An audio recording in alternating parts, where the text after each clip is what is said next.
Good evening. The Concord Township Board of Zoning Appeals meeting for June 23rd, 2018 is now in session. I would like to introduce my board. To my far left is Skip Sweeney. To my left is Jim Rowe. I'm Ivan Valentic. To my right is Chris Jarrell and Blair Hamilton. And to our far right is Heather Freeman, our zoning inspector. Under the advice of council, we ask that anyone speaking tonight must be sworn in. If you plan on speaking, please stand and raise your hand. I just ask if you're unsure, just stand. It'll save us a little bit of time later instead of having to kind of re-swear everybody in. So please stand and raise your right hand. Okay. Do you swear that the testimony you're about to give will be the truth, the whole truth, and nothing but the truth? So help me God. If so, say I do. I do. Thank you. Please be seated. Tonight, when presenting your case or commenting, come to the microphone, state your name and address for the record. Heather, were the legal notices given in a timely manner? Yes, they were. Okay, thank you, Heather. Oh, and also confirm that you've been sworn in when you do come to the microphone. All right, tonight we have four variance appeals, and I guess, yeah, 4 variance appeals. A 3-vote majority is required to either approve or deny the appeal. If a request is denied, you have the right to file an appeal, and Heather will help you with that if that happens. Okay, the first one on the docket is variance number 2018-29, Mr. Perry Blossom of ZSI Manufacturing is requesting the following variances for the property located at 8059 Cryle Road. First, a variance from section 22.07B1, trash receptacle screening not require the refuse containers to be located wholly within an enclosed building or enclosed by 3 solid walls and 1 gated wall.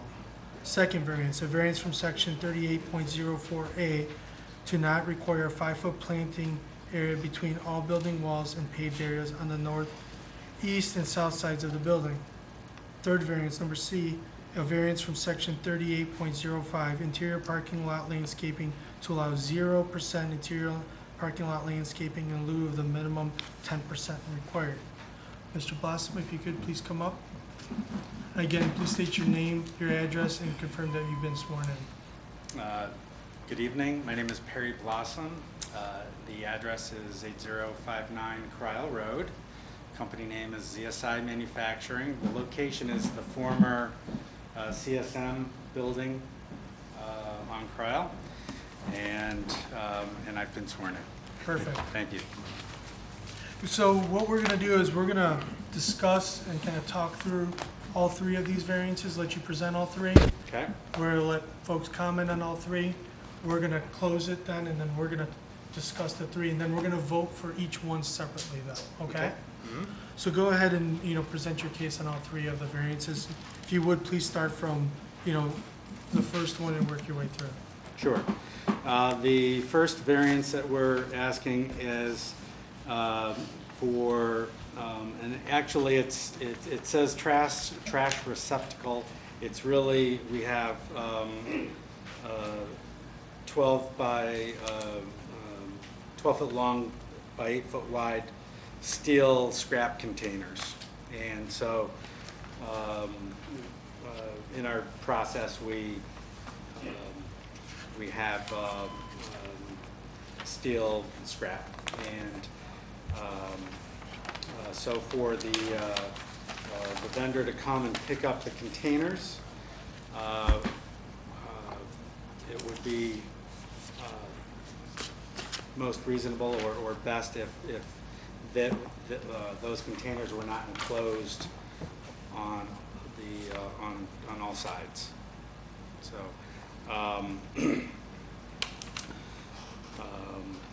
So that's the first one. So my question real quick on that one is, how do they empty those? And again, the containers. They bring basically a large truck in. They'll have an empty container. They'll set it down, drive up to the next one, pull out the full container that we have, okay. And then place that down, put the other container in, and then load it back up and go. So will the containers be generally in the same location as shown on the plans? Because they have to drop one before they pick another one up? Yes. How frequently are they emptied? Excuse me. At this point, probably once every quarter. We've been in the building for 9 months, or lights on, so to speak. We've had one container taken out. We'll have another one probably at the end of the month. So these are recycled materials that are generally out of sight? they're Located? They're in the back, and we'll have screening on both sides of the building, and in the back around the parking lot area. So they won't be visible from the Concord rental side or the Drug Mart side. Thank you. Yeah. You said the dimension is like 8 foot by 12 foot? Approximately, yeah. Is that right? Or maybe? But that's about right. Yeah, these are the type they have to cable or winch up over the back end of the truck. Yeah. Thank you. Thank you. Mr. Blossom? Yes, sir. What is your company, what type of manufacturing is it? Like, what do you do? Yeah, so we are primarily machining services, and we have a product line of stamped washers, if you will. And so the materials that we are primarily using are stainless steel 316-300 series, high nickel alloys. Circular Metal, washers? but yeah. Okay. Right. And generally speaking, they're metal products that we're either manufacturing for another regional manufacturing business, or we're manufacturing a completed product that we'll sell globally. And the container is not really garbage. I mean, No, it's not garbage. It's It's just- steel. Yeah. It's steel shavings and I'll say skeletons from the material that we're cutting the parts out of. is there any organic material ever put in there that could deteriorate? No. No. I have a Okay. question on the screening. I'm going Yeah. to point to this real quick, the map that was provided to us. You know, Drug Mart's over here, there's a driveway. Mhm. What's, you know, this is the new pavement, there's a drive that connects here. Is there, and I didn't go back there, and I apologize for not doing so ahead of time. What's separating, what's in this little area here that if someone's driving back, they wouldn't see the, Yeah, the intent is to landscape that with trees and shrubs, and high enough that anybody in a car would not okay, visibly see it, especially as they're coming around the pharmacy yeah. space there. Yeah, But there isn't anything there right now in that little area? no. No. At the moment, there's the gravel driveway that was pre-existing there. Okay. But you plan on putting some landscape material for screening in there? Yeah, I think that's in a separate proposed drawing with a landscape, a landscaping plan. Did we receive that drawing? It's not in our packet, I'm only asking Heather, did Is you it not? receive that drawing? There were additional plans submitted for the zoning commission for their site plan review application at the end of next month. Okay, I haven't had an opportunity to look at it in detail. okay. So there may be landscape things, we don't. There will be, there will be. Okay. Yeah, I mean, our intent with everything that we're doing is to minimize the amount of asphalt and concrete that we need to put down. Okay. And to keep as many trees and coverage as possible. Okay, All right. that's fine, I was just wondering, because when you said it would be screened, when I look at this plan, that's not my perception, so that's good to know. Yeah, okay. Yeah, any other comments or questions on the first variance from the board? Well, why don't you go ahead and talk about number 2, or B? Right. The variance requesting for our not being required to have the 5 foot of landing area between the building and the driveway. Primarily, the request there is for the south side and the back of the building, and really just a small section of the north side, which is facing Drug Mart. But primarily that is so that we can optimize that south side of the building and the drive, and we can add a couple parking spaces along that side of the building so we don't have to add asphalt somewhere else. And on the back side of the building, we've got 2 garages and several man doors, and there's very little space there at the moment for having any landscaping. It looks like you got based on the drawing we see, there's a big, large vehicle that comes in and it needs to maneuver through that parking area as well. Yeah. Is the area on the south side primarily because of additional parking? Is that where you intend to add parking on the south side? Well, it's really just the opportunity to put 4 spaces in along that run there from the front of the building to the back, and 4 spaces, and then there's a couple others, so about 8 spaces total. And again, that just gives us the opportunity of not making we're talking about 50-something parking spaces, right? That's part of the requirement. We will probably never, ever be at that number as far as people on site or employees. So that just gives us a chance not to have to add asphalt somewhere else. Okay. And then on the north side, what's the impediment there? Well, there's 1 garage. There's the CEI pole. Okay. And so from the CEI pole to the front of the building, so let's say, just say about halfway up, there's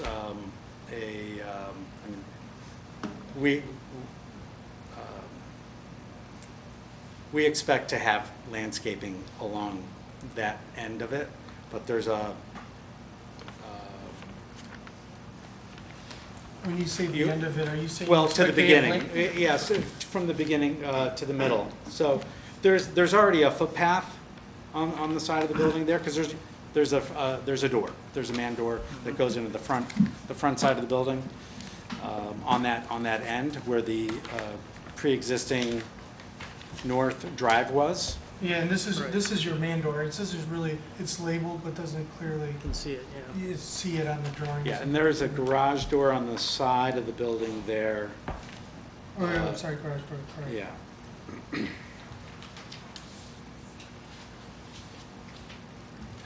So you're gonna add 8 more parking spaces on the south side? Why isn't it on this plan? It is, I'm sorry, which drawing number do you have there? SW01? Yes. So there's 1, 2, 3, 4, 5, 6, 7, 8. No. SW01 should have drawings. All of these. Well, that's what I thought I was talking about. So they are on the drawing. Yeah, I'll I probably, think. so I guess walk us through, I think, I'm gonna just speak for the board for a second. Sure. On the north side, there's an overhead door. We understand why you need to have asphalt there. Yeah. And Chris is going back to this south side here. Uh-huh. And I think I know the answer, but walk Chris through really quick why you need to have asphalt along the face of that whole building side. Oh, with regard to the minimum clearance of of the, I'll say the width of the drive, because we're going to have semis coming in, dropping off material, picking up product. And if my understanding is right, the regulation as far as the clearance between the width of the drive and then the space needed for a parking space would impede if there was a 5-foot So if you put- landscaped area. Yeah, if you put the 5-foot landscape area, you couldn't fit the parking. I see. No, and we'd put them somewhere else. I mean, but it's, again, we're trying to minimize the amount of disruption and asphalt that has to get put down on the property.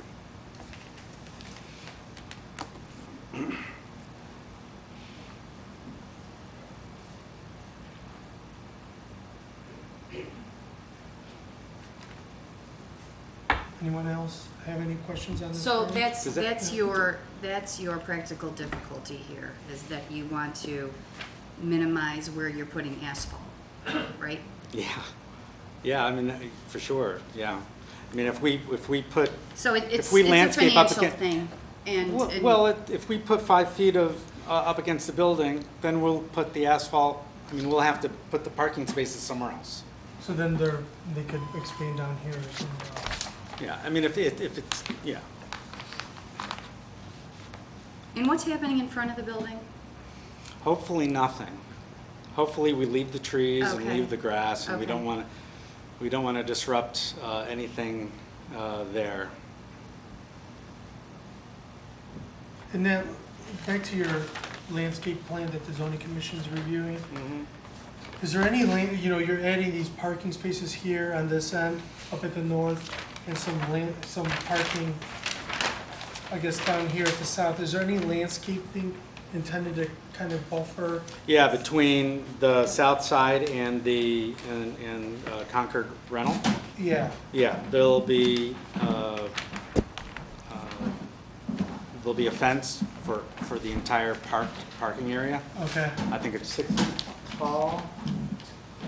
Whatever the requirements are for the, Okay, so fencing and landscape Yeah. will be coming in. yeah. Okay. Okay.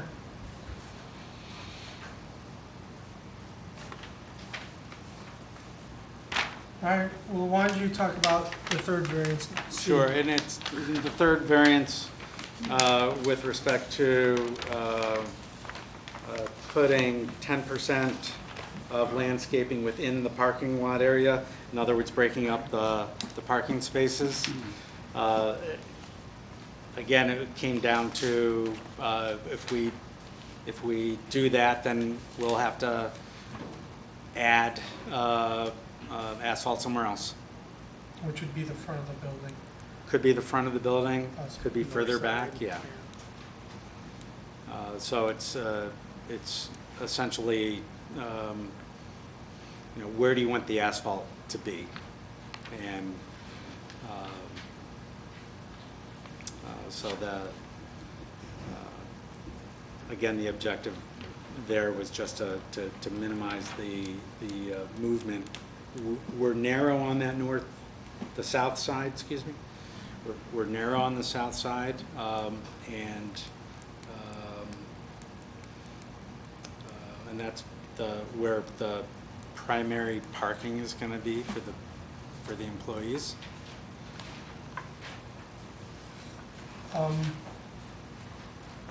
Okay. I kind of want to ask a question, but I'm afraid it'll complicate the whole situation. But how many parking spaces do you really need, if you were to throw out a number, and how many did we provide here again? Freshman memory. Yeah. Ballpark. 20, 30? Yeah, probably about 30. And how many did you provide? What's the requirement is 57? 52. 52. Yeah.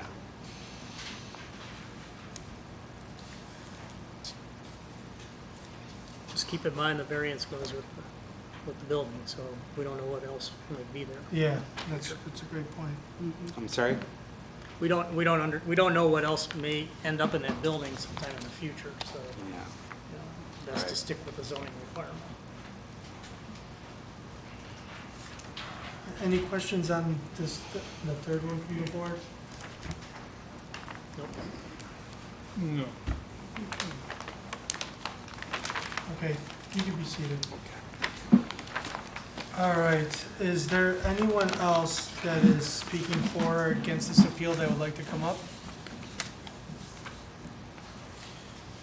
Okay, if there's no further questions from the public, the hearing for variance number 2018-29 is now closed to the public. I will entertain a motion to approve variance number 2018-29. So moved. Second? Okay, we got a second. It's open for discussion on the board. And whoever wants to start, have at it. If not, I can go first. Well, the dumpsters are gonna contain really heavy stuff, and even though it's not gonna be emptied that frequently, nobody really sees it. And you said you Recycling. said there's landscaping coming in. And, you know, the recycling aspect is certainly, That drawing shows a fence on the south side. Yes, on the south side. Okay, so plus it's wooded beyond that. And they're gonna remain in that area in the back. Right. And he's probably right, like you said, you got a cable mount. If they're tucked into some walls, it might become difficult at times to pull them in and You out. get that loaded with scrap metal? Yeah. They are in the back. I mean, well, a question for Heather would be, if they said they're gonna be coming in and putting this landscaping in, it's not currently it's not part of the requirement here. I mean, is that a stipulation we should make here, or we just let that go through the zoning board approval process? Or maybe that's a question for Mr.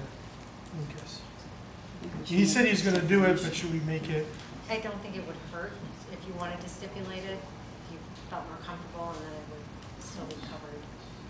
And We want to stipulate it with the representation by the applicant that he's going to do that as part of the record. Mr. Bloss, will you come up real quick for 1 second? So would you be comfortable with us adding a stipulation to the variances that you will be coming back and adding landscaping that will be approved by our zoning board? Right, that's what he's zoning commission, I'm sorry. Would that be okay? Would you be amenable to us adding that stipulation to this?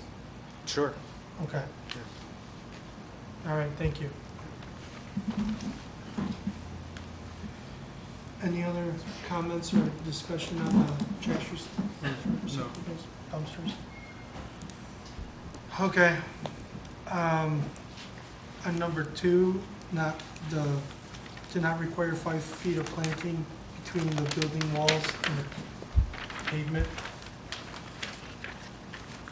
Any concerns there or comments? I think all my concerns have been answered, so no, Okay. no other comments. Well, not on the south side, I think it's not an issue particularly, because that's where the tight Yeah, situation is there. And then there was mention of doing landscaping on the north side toward the front of the building as appropriate there. And certainly not in the back. yeah, there's no room for it. The last one is the interior parking lot landscaping. Yeah, any thoughts there? I mean, all the parking's in the back, it's not like it's gonna be up front. Sounds like if we add green space to the parking in the back, it's gonna make it more difficult for the truck. And then they don't get more parking up front, where right now they got a pretty green open front. agreed. Yeah. That's so. Okay. All right. So, I'm gonna read these, we're gonna do these one by one, and we're gonna vote on each one of them. So, the question is on the approval of variance number 2018-29A, which is a variance from section 22.07B1, trash receptacle screening to not require the refuse containers to be located wholly within an enclosed building or enclosed by 3 solid walls and 1 gated wall, with the added stipulation that the owner will submit landscape drawings to improve the landscaping on the north and south side that will come in front of our zoning board for approval. A yes vote is for the approval of variance, a no vote denies it. Heather, please call the vote. Mr. Hamilton? Yes. Mr. Sweeney? Yes. Mr. Rowe? Yes. Ms. Gerald? Yes. And Mr. Valente? Yes. The ayes have it, that one has been approved. Next is the question for approval of variance number 2018-29. B, a variance from section 38.04A to not require a 5-foot planting area between all building walls and paved areas on the north, east, and south sides of the building. Heather, please call the vote. Mr. Sweeney? Yes. Mr. Rowe? Yes. Ms. Gerald? Yes. Mr. Hamilton? Yes. And Mr. Valente? Yes. Congratulations, that one has also been approved. The next is variance number 2018-29. C, a variance from section 38.05 interior parking lot landscaping to allow 0% interior parking lot landscaping in lieu of the minimum 10% required. Please call the vote. Mr. Sweeney? Yes. Mr. Hamilton? Yes. Ms. Gerald? Yes. Mr. Rowe? Yes. And Mr. Valente? Yes, that has also been approved. Thank you very much. If you would like to stay and attend, that would be great, but if you wish to leave, feel free to do so. You understood.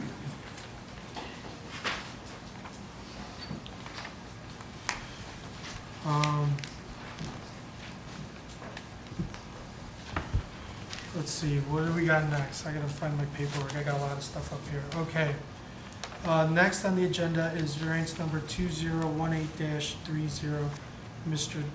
W. Richard Benton of BZAMtg6 on behalf of the property owner RT Route 44 LLC is requesting the following variances for the property located on Gold Court and being permanent parcel number 08-A-020-B-00-003-0. The first A is a variance from section 22.04H, table 22.04, to allow for a principal building with a height of 50 feet in lieu of the maximum 40 feet permitted. B, a variance from section 22.04D, table 22.04, to allow for the front building setback to be 34 feet in lieu of the minimum 50 foot required. C is a variance from section 38.05, interior parking lot landscaping, to allow for 8.7% interior parking lot landscaping in lieu of the minimum 10% required. And the last one, D, a variance from section 38.04A, building landscape requirements to allow for a 0-foot landscape area on the north side of the building and a 3-foot landscape area on the south side of the building in lieu of the required 5-foot planting area between all building wall and paved areas. Mr. Benton, please come on up.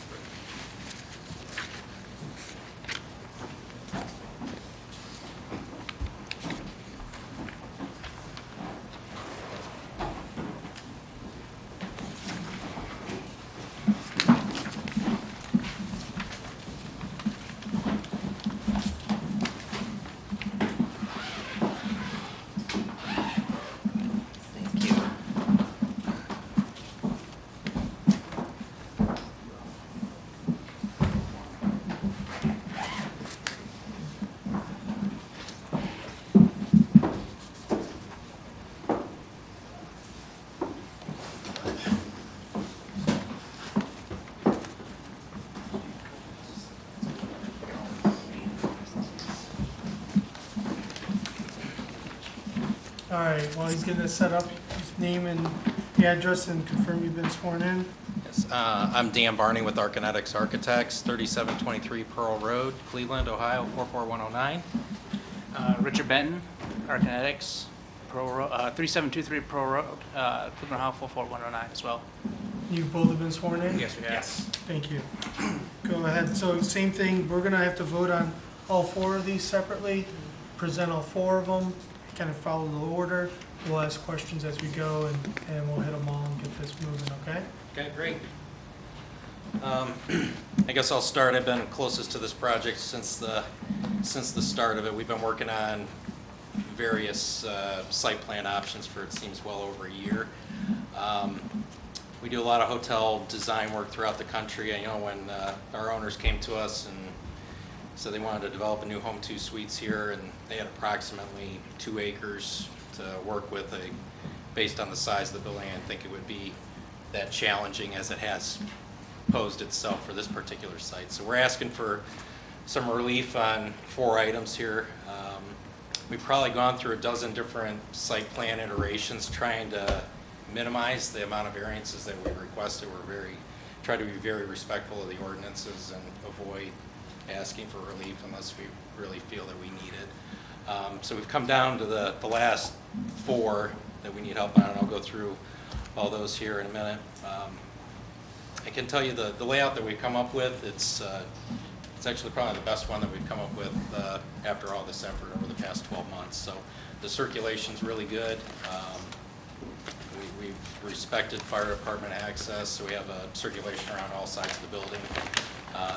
Really, one of the biggest challenges with this site is the cul-de-sac, so that kind of that bowling ball shape right at the front of our site, it's really causing some challenges with the setbacks and some of the landscaping requirements. So that's that kind of tees up what we're asking for here. So going to the first variance that we're asking for, which is the height. It's a 4-story building, and pretty much if you look at any new development for hotels, they're 4 stories or higher. They don't do the 3-story buildings anymore. They're looking for the presence. They want to get away, you know, from the residential feel, so they're going taller. There's some residual benefits to that. The impact on the site's a little bit less because the footprint's smaller, so you're not taking more space than you need. So we're asking for a 10-foot increase in variance to increase the building height. Now, the majority of the building is not 50 feet tall. It's 43, so that's to the parapet line, but there is a tower piece that pokes up to the 50-foot mark. So there's a small portion of the building that pokes up to kind of give some identity to the front of the building. So that's that piece. What's in that tower piece? Is that for screening equipment or anything? Signage and some. It's kind of their brand presence, and you can see it farther away. It's the whole being able to get people to your site, getting so that people coming off the highway can easily find you. It's wayfinding, so it serves multiple purposes. So this isn't screening for HVAC or rooftop? This isn't our building, but this is one of the standard ones. So this is the tower. That's the 50-foot section. Yeah, so you can't quite see it here, but there's different stair steps at the top, so the changes. So this piece here is the 50. That gray mass that's in front, though, how tall is that? And this is probably closer to 45. And then our building here, the main building is 43. So it's pretty much right at the front that it pops up. How's that relate to your site plan then? Tie that back into that for me. That would be, It is going to be roughly this. So where's that 50-foot section at? Right. It is in the middle or in the corner? No, it's on the edge. Okay. It's right above the main entry for the building. That's the northwest corner at that point. correct. No.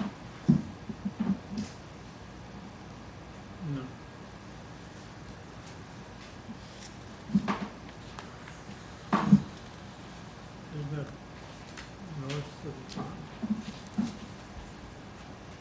North is to the top, so that would be the west side.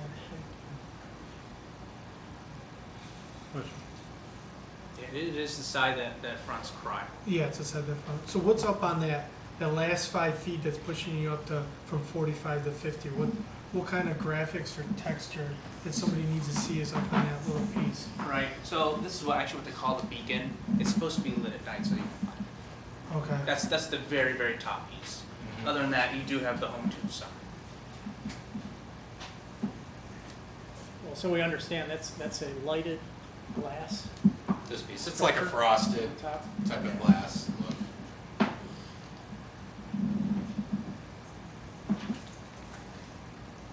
Okay, I don't know, I'll be honest, I don't know how I feel about it, but, okay. Do you guys, does the board have any other questions about that piece? I think this piece, particular piece, is also very much like a steeple or a large protruding element that you'd have like on a church or some kind of municipal building, like a cupola or something like that. So it isn't truly a part of the building as a whole. If you did a calculation with it and took your length and your heights and averaged it out, we're going to average much lower. It just happens to be that this piece is a little tall. How big's the piece? This is the part that goes up to 50. I know, but how So wide? length, Yeah, it's about a probably- roadway width. I That's was gonna probably say it's a about bay. 12 by 12 Okay. element. But the whole rest of the structures too is all higher, this is just the Right. highest piece. Okay. People in the Holiday Express believe That feature, the 12 by 12, it's gonna be lit, like internally. Yes. How many other hotels does the client have? Does our owners have? Yeah. I can have them come up here. If Nick, you'd just like. answer. Or how many hotels do you guys? We have a seat. 6. 6 of them? Yeah. Is this a consistent, like, design theme? This is the new kind. Oh, sir, if you're Yeah. gonna comment, you have to come up to the microphone if he's gonna comment, so either you guys answer or he's gonna have to come up and answer the question. Okay. Yeah, if you know. I can answer, yeah, I mean, for this particular brand, yes, it's part of their design. So just like brand identity with going to, grocery stores, any type of retail, they want that image, so there's But brand is this the recognition. first of the brand? Is this the first building that the No, owner no, has no, of the there's brand? So many, there are many of others. these, many.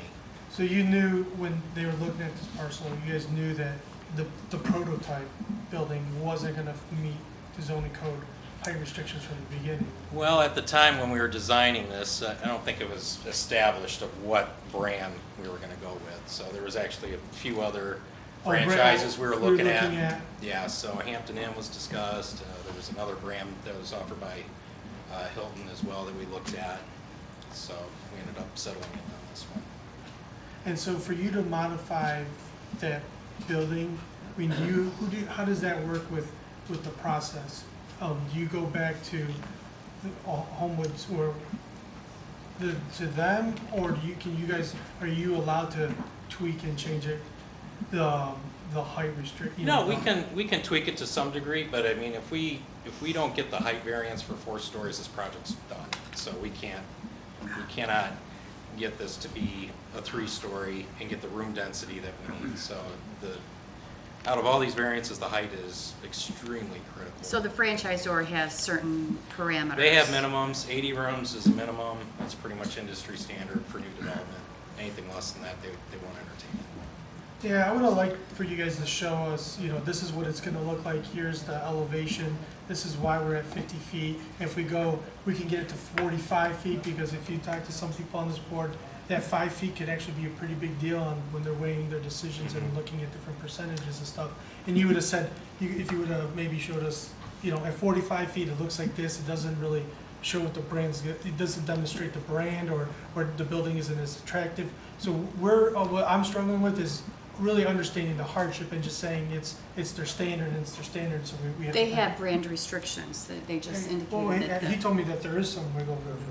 There is, I mean, to some degree, sure. If we needed to lower it a couple feet, that tower piece, if that's what we need to agree to, we could stretch it If we're down. missing elements, the brand will come back and say, no.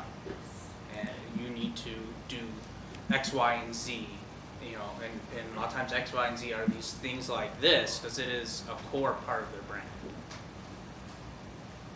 this is a core part of their brand. It is. Okay. Any other questions?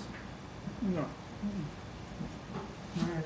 I think what I'm considering, above and beyond the 40-foot requirement is just this feature itself. It's more of a beacon. It's something that's lighted 24 hours a day. You see it all night. It is, in variance area, so I think that's what bothers me the most about it. You just stated that's a core part of the brand, Yeah. that, the beacon, The right? beacon is, yes. Okay. We do have building elevations here too, if you want to see those. Yeah, if you want to put They're them part up. of the packet, but you can see.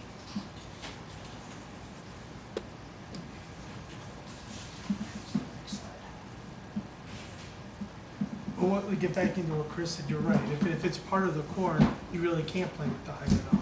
It is what it is.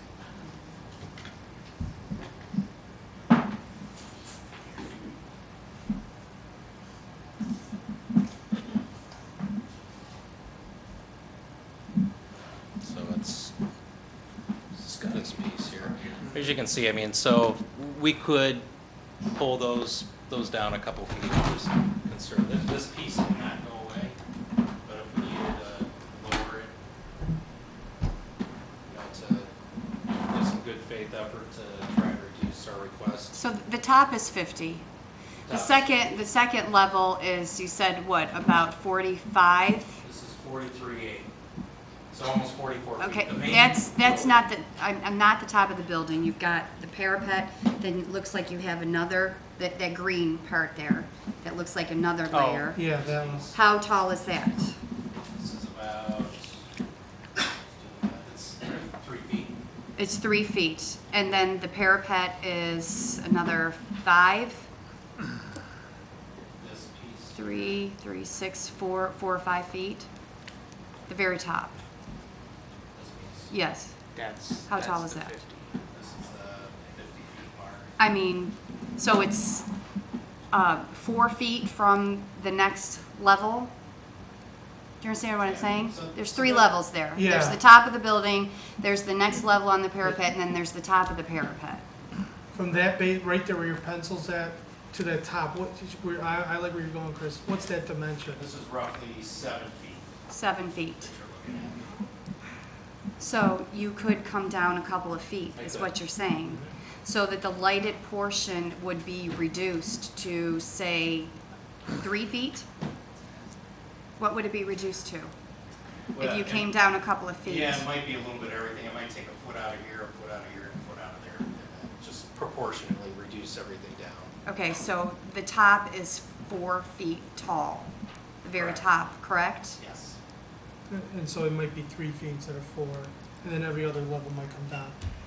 And I don't, the other thing we don't want to lose sight of is that whole, and it's hard from sitting here, but that whole corridor, and now all, now coming in, and we have to try to visualize what this is gonna be like in that whole corridor. It's gonna dramatically change, and there's a lot happening in that It's corridor. gonna grow up. Yeah. There's no doubt For about it. this building and the scale to the other buildings that are happening in that area, it's different. And so I guess it's something I just caution the board to think about that Yeah. as well.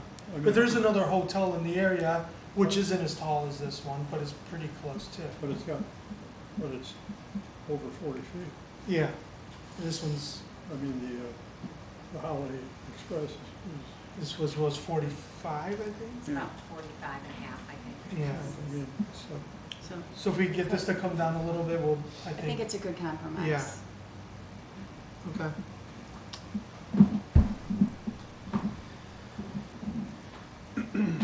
You wanna go on to B? Yes, so the next one is the front setback of 50 feet. So this is where the cul-de-sac is coming into play. So this dashed line here is our 50-foot building setback. We have one corner of the building that is encroaching on that setback line. So this is a single-story pool. It's an enclosed pool that is clipping the corner by 16 feet that we can't seem to get around. So we've explored with the brand of getting rid of the pool to try and avoid this. That was not allowed. We also tried not doing an enclosed pool and having it be an outdoor pool, and that was not approved either, especially for this northern climate. So Understandable. we did try to avoid coming after this.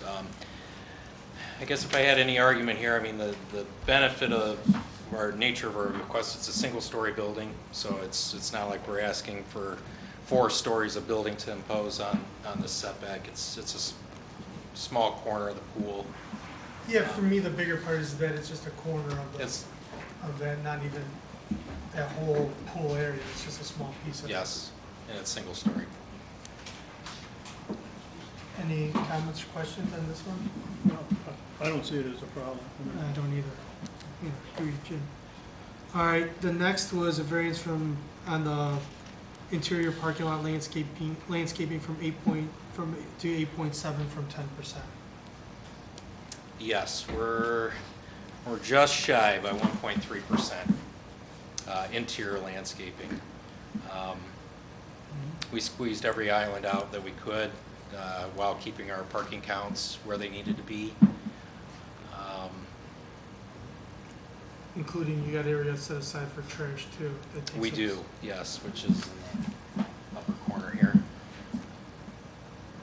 Yeah, we park the perimeter too, so we don't have a large parking field per se. But it's just around the edges of the building, and when you do that, you have less opportunity to really take away from the inside. Yeah. I would say driving in, would I be smacked in the face with, looks like they're under the 10% here. No, it's a In minor, practicality, I mean, Yeah. yeah, it's a small percentage and there's like a good amount of landscape yeah. at the front door. Any questions from the board on this one? Okay, the last one, if you want to talk through, is D is to allow 3 foot, or to allow the 0 foot and a 3 foot instead in lieu of the 5 foot. Right. So this is, the 5-foot relief is along the north face here. We just set up in the variance request, we could avoid this variance if we took the sidewalk out and just made it all grass area. We could do that, but from a safety aspect and not having people walk in the drive aisle, they get to an entry point, we have to put the sidewalk in. So that that's where the nature of this request is coming from. And the other area is a small little area right here. Just the way that the site tapers, it goes down to, was it 3 feet instead of the 5? So technically we need a variance for this little area here too. I mean, in my perspective, that makes sense. I'd rather see that sidewalk in there, and help people getting out of their cars and getting into the building than some landscape, I think, in there. You suggested enhanced landscaping in the alcove. Tell me what enhanced means. Well, there's minimums of landscaping we could do. So we, it could be more of a feature type of design. So maybe there's some hardscape that's included in there along with some greenery. That's what I was thinking there. Something instead of just planting shrubs and just saying it's good, something that had a little more thought and design. Can you point to that area again? It'd be here, which is adjacent to the pool building. We also have the opportunity to do that towards the main entry. Yeah. And then, Heather, again, the landscape and the site plan, it still has to go through approval process separately after this if they get approved. Correct. Can you walk out of that pool area into that alcove area? There is a door there, I believe, for the floor plans. Whether that door is actually meant for emergency egress or for that is, I think, up for consideration.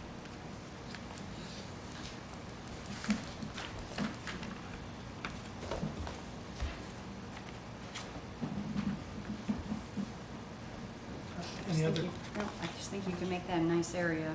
Yeah, you definitely can. It's a good Off-sided, opportunity. yeah. On both sides of the pool. Okay. You guys are good. If you want to take a seat, maybe leave the board up for a Okay. second. Thank you. I'm going to ask, is there anyone else speaking for or against this appeal that would like to come up?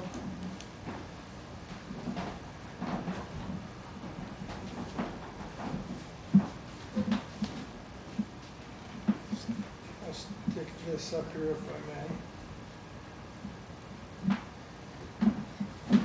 I have been sworn in, Matthew Weber, Weber Engineering Services, and this actually puts me in a very awkward situation from a number of standpoints. One, I've done work for Home 2 Suites as a site engineer in the past. I also have done work for, and as they're chuckling back there, work for Arkinetics and Mr. Barney. And so this puts me in a somewhat of an odd situation, but at the same time I feel, and I think they would all understand, I have an obligation, I believe, on behalf of my current client in this particular situation to at least bring forth a few concerns that we have. I will say that competition is a great part of our country, and I believe firmly in that. So this isn't a competition issue, although I will also have to say that no competition also makes business a little bit better. So I'd be kidding you to say that that's not the case. We actually have looked at all of these parcels at one time for the Holiday Inn Express. When this, we've kind of looked at this to see where does, what parcel fits best for the intention of the subdivision and not require variances. And I think, as you guys may recall in some of the discussions, I know through Planning Commission, we actually purchased additional property to make sure that we adhered to the subdivision regulations, the setbacks. We tried every parcel on here. As we did this, we moved it around the cul-de-sac. So we did work through that, and I understand exactly what they're going through, trying to fit a prototype or a particular floor plan and desire and need by the brand into a fixed element. In our case, it was fixed, but we unfixed it by purchasing more land. So the only variance that we requested was the request for a height variance. And the intention of a height variance typically is for parapet screening. It's to screen mechanical units. It's not necessarily to grant yourself some ability to bring notification to yourself. Those would be signs and things like that. So we strictly are, needed our variance to screen mechanical units. It was 45 feet. Yeah, and I don't want to kind of interrupt I don't mean to interrupt where you're going with this, but can you turn this back specifically to more of why you're against it or for maybe? Yeah. I don't know. I think we'll for start their with, appeal. the situation is this. I think the height variance at 50 feet is a bit much. If it was for screening, I can certainly see that. I think I'm just asking on their behalf for the amount of effort we went through to make sure that we were staying with the code and the intent of the setbacks, that you just make sure as you're looking at this to look at it from that standpoint. I understand it's a 16-foot variance. Okay, it's only 16 foot and it's the corner. The intention of the variance is to actually force elements back, to force it off of the cul-de-sac. Likewise with the landscaping, as soon as I saw their plan, I saw that they were 1.3%. No, I'm kidding. I didn't do it. It wasn't noticeable. I respect what you're saying. It's not necessarily noticeable. We had a few situations where we wanted to remove some islands for snow plowing. So I think from this perspective, just in the understanding of what the code is the hardship self-inflicted by trying to put too much into too little, which is what we're required to do and present as part of our request for variance? Is it a self-inflicted variance that we're requesting? Or is it something that was brought on to us after we had already purchased the property? And so from that perspective, I think coming around, that's what we need to look at. And that's what we're asking. All right. Okay. Thank you, Mr. Robert. Is there anyone else that is speaking for or against this appeal that would like to come up?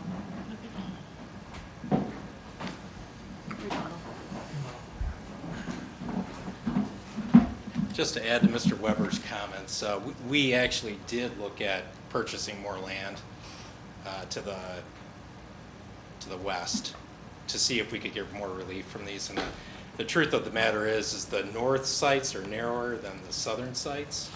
So just buying more land just to go linear, it didn't help our case at all. So we did explore purchasing more land. Okay, thank you. Is there anybody else that'd like to respond? Going once? All right, if there are no further questions, a public hearing for, again, my papers are all shuffled. Variance number 2018-30 is now closed to the public. I will entertain a motion to approve variance number 2018-30. So moved. Second? All right, open for discussion on the board.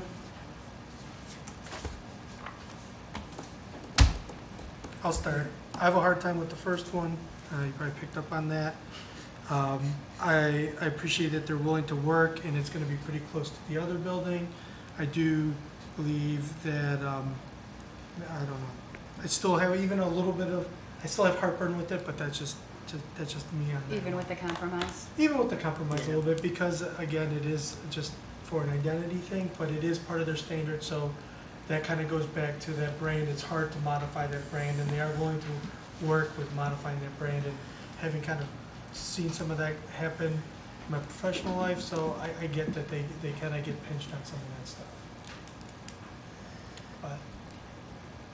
But the zoning is what it is.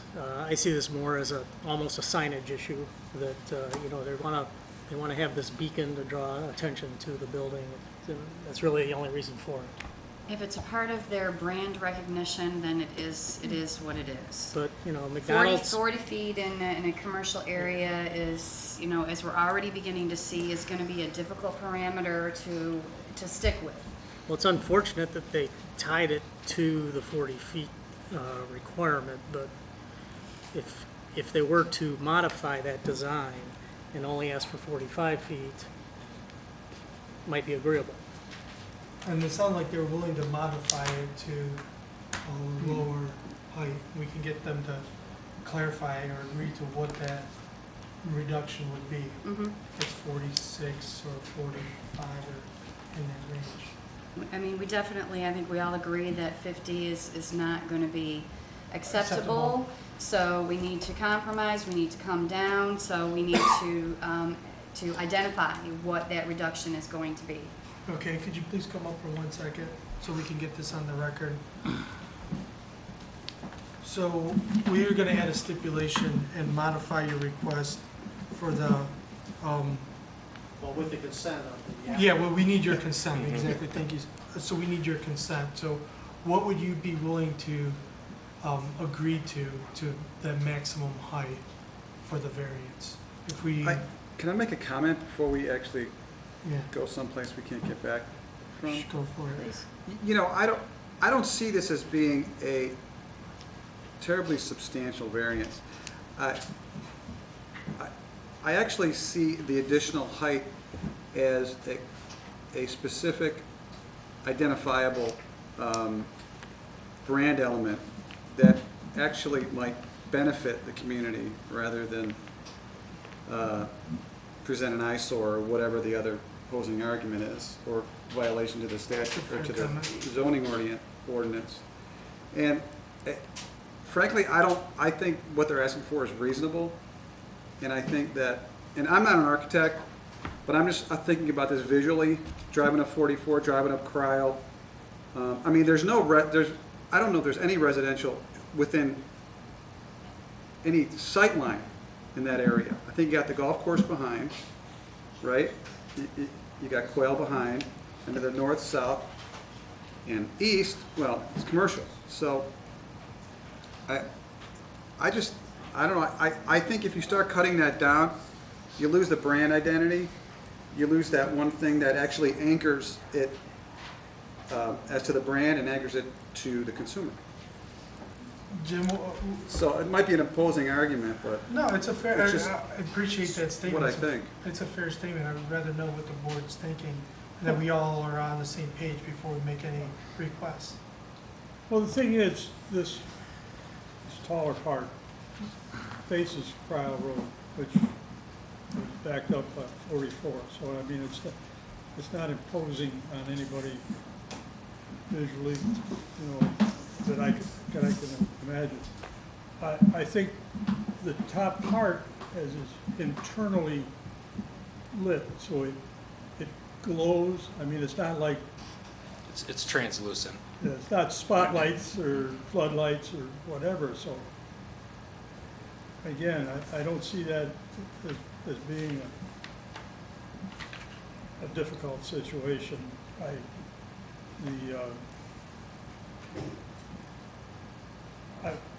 I probably wouldn't choke up on it if it stayed at 50 feet, but, you know, How would you feel about asking them to make a modification to that height?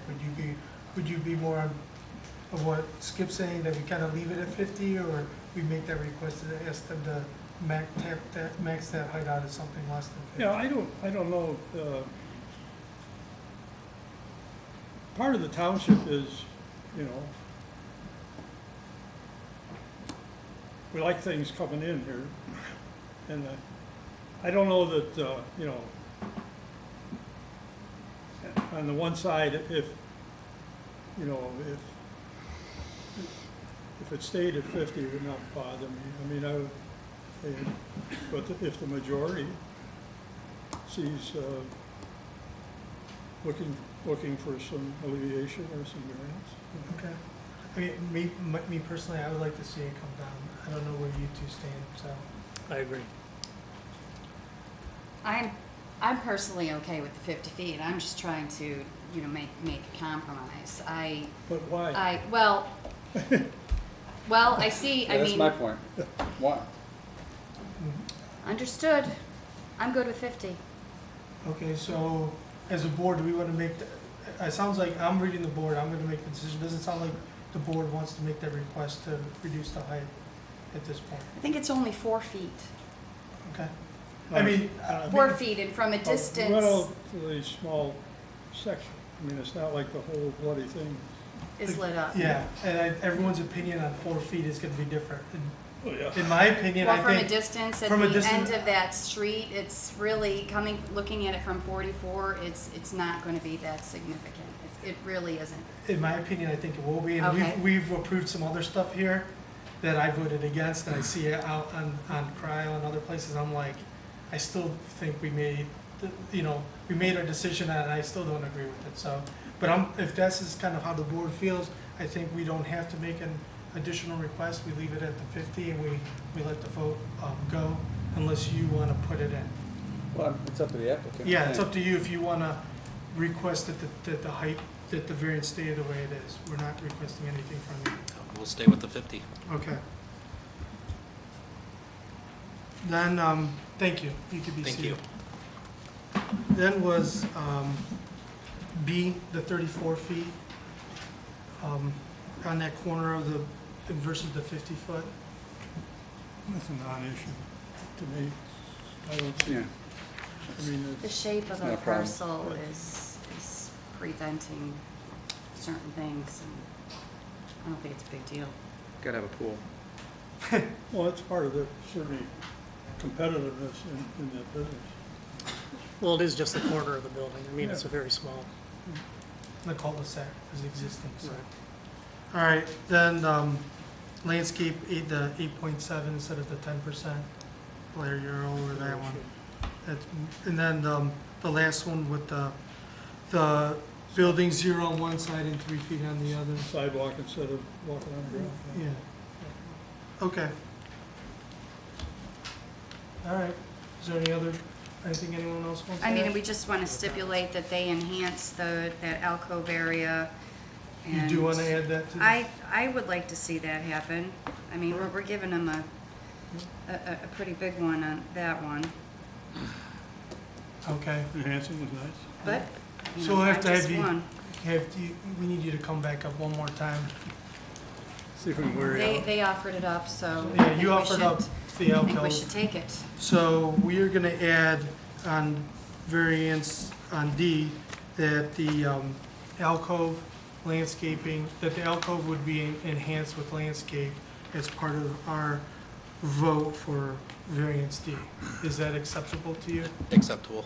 Okay. And then our zoning board will review the landscape provided for that alcove. Okay.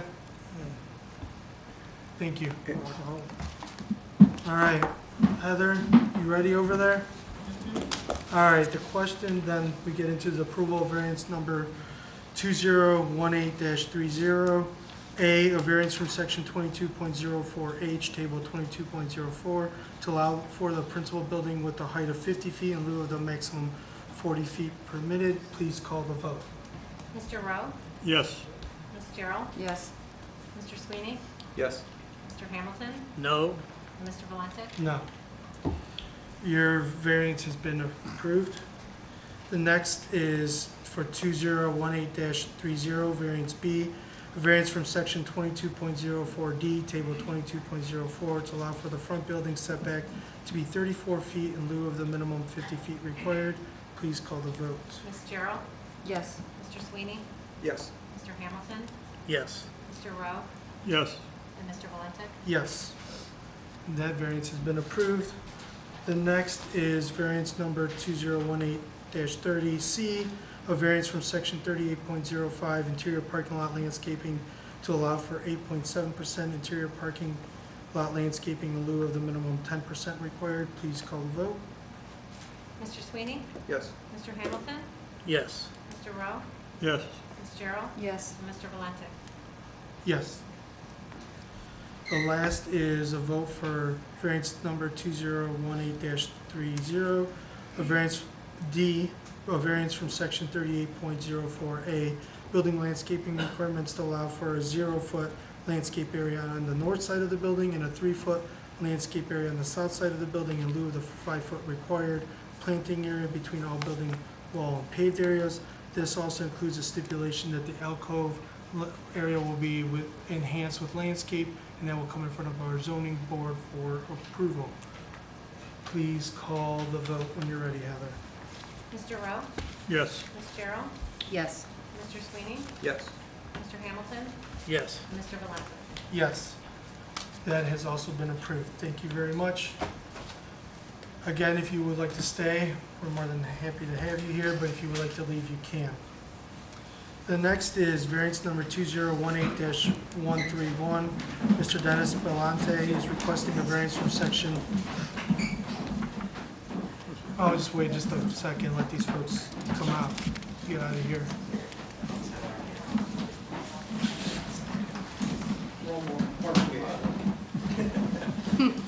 All right, see you. All right, they're requesting a variance from section 17.04B and 17.07A to allow for the construction of a garage with a 30-foot riparian setback rather than the 75-foot required for the property located at 10555 Crowley Road. Please come up and present your case. My name is Dennis Belante, and I live at 10555 Proudy Road, 5555 Proudy Road. Hey, hung me up too. And you've been sworn in? And I have been sworn in. So I would like to build a garage. Actually, it will be in front of my house, but I guess you have a riparian setback of 32 feet from my creek. 75 feet. Is the requirement. Oh, I'm only 32 feet from I the got creek. you. So I guess you have a 75-foot riparian, and they won't let me build it, or within the zoning. I have to be here to ask you if I can build it close to the creek. So the spot that we've picked to put it in, we picked it because if we put it in the backyard, there's no more backyard.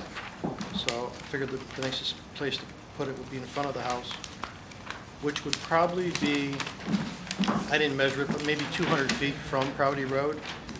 And we're in a ravine, so anybody that's we're on the corner of Morley and Proudy, so anybody that's driving by on Morley can't see the building. Only in the wintertime, possibly when you're driving across that Proudy Bridge, then you could possibly see the building.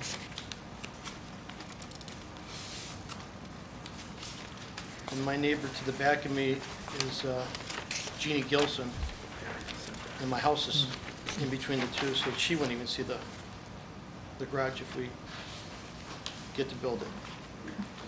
And give me a reason why, understanding of why you can't put it on the other side of the drive? Oh, we're on a cliff. We're on a Okay. gigantic, cliff. This side drops off. with the Right. pocket. There's no topo on here. Sorry. Yeah, there's a 2-foot contour on here. On that one, okay, yeah, in that packet.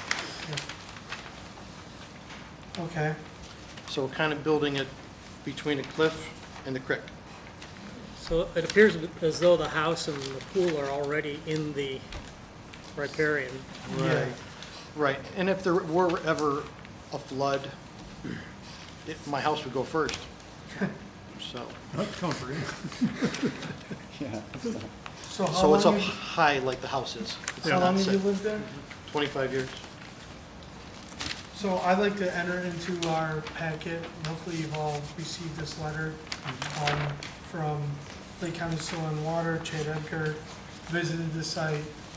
He, provided a letter here with, some recommendations.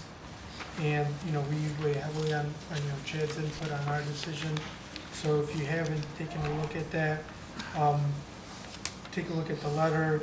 I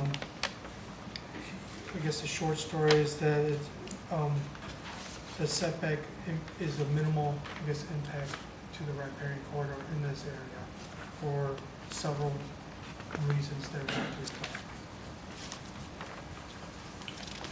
And in that letter, he mentioned another site, but I guess up in here somewhere.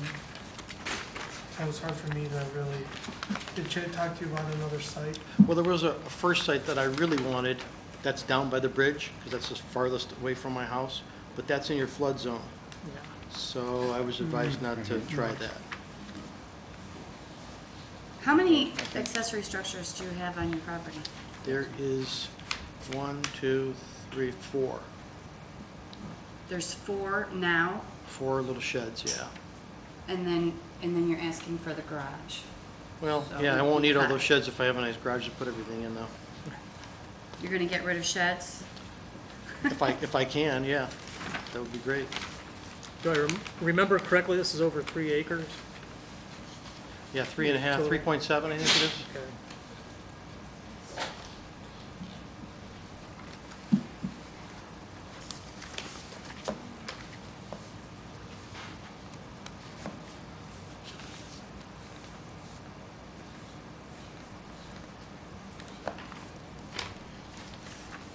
And so, did you discuss putting it in the back?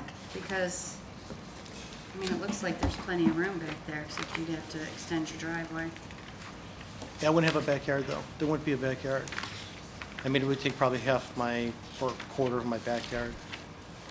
I mean, I did a little bit of drawing on the GIS system, and I put 1,000 square foot structure back here in the corner in the flat area, and here's your pool, here's where the structure would be.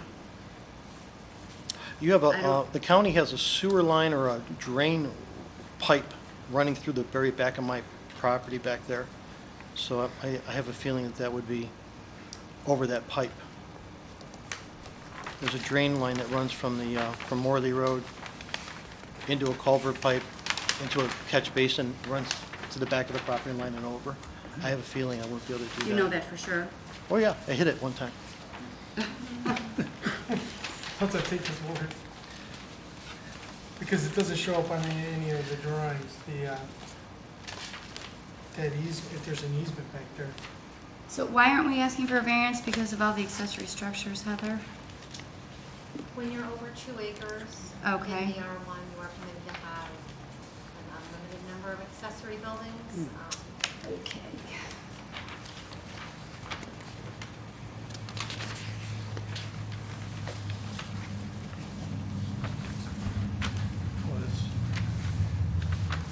Remember that big rain we had in 2016? 6 or 7? Or 2006? 2006? 2006? Yeah, I mean, we got like 10 inches of rain yeah, in 3 days. yeah. I was at Hell Riggles that night. What? I came home and it was about 10 o'clock. got as high as the steps going into my basement. But So, it did not, my base, you know, obviously it's lower than where I want to build this building. your house is lower than the pool?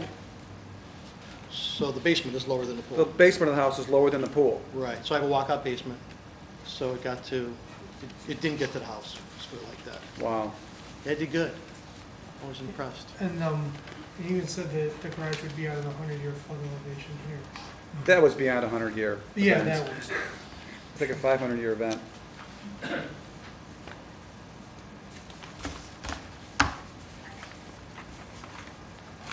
Any other questions? No. I don't have any. Chad seems to be okay with it. We don't want anything to be built in the riparian zone, but I mean, Yeah. it's an existing home, so we have to consider a variance for that. Okay, you can be seated. Thank you.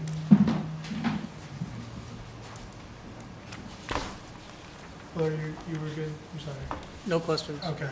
Is there anyone else that's speaking for or against that appeal that would like to come up?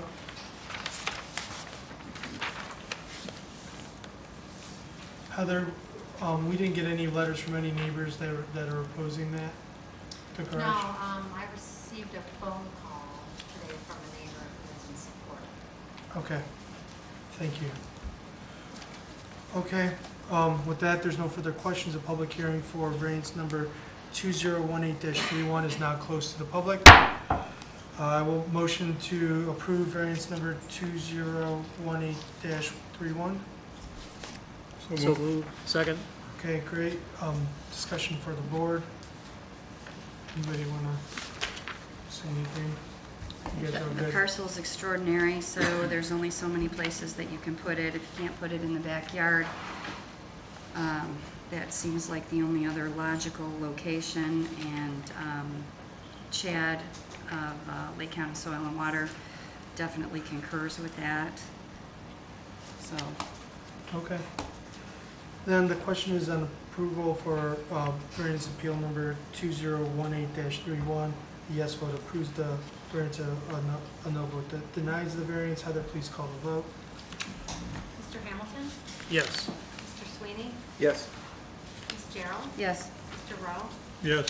And Mr. Valente? Yes. Your appeal has been approved. Thank you. Okay. All right, so we got one more variance, it's a use variance. I'm just gonna say something before we get started here, is that we wanna have everybody gets a chance to speak that wants to say something. We wanna be fair, and get everyone their time, but, you know, we also don't wanna repeat a lot of information. If we could kind of hold back. If you have something new that you would like to add to the conversation, that would be greatly appreciated. I may cut you off if I feel like we need to, and we've already kind of handled that part of the conversation. But we will give everyone a chance to speak. Please, when you come up, so we don't have to repeat ourselves a whole lot, confirm your name, your address, and that you've been sworn in. And, you know, let folks take their chance, you know, to come up and speak for or against this appeal, okay? And, you know, we've had a couple of things in here where people are clapping and celebrating. Let's not do that tonight so we can get out of here a little bit earlier and that way for the applause to die down. So it might seem pretty absurd that I'm making that request, but it has happened. So the next is appeal number variance 2018-32. Mr. Richard Summers, Summers Real Estate Group LLC, on behalf of the property owners Betty Jane Spear, trustee of the Betty Jane Spear Living Trust, and Barbara S.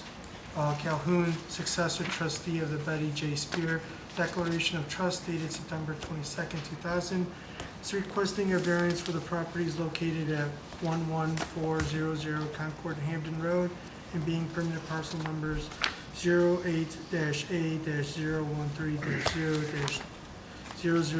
08-A-130-0-00-002-0 and 08-A-013-000-00-003-0 from section 22.03 table of uses. the applicant is seeking for a use variance to use their property for a residential subdivision which is not permitted in a town hall neighborhood zoning district.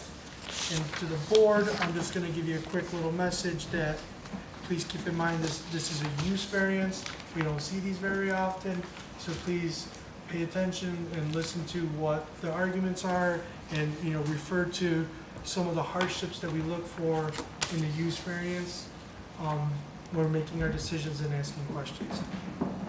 Okay? So, Mr. Summers, if you would like to please come up and present your case. I'm sorry, I was a minute late. I was not sworn. Okay, well, not a problem. We can take care of that.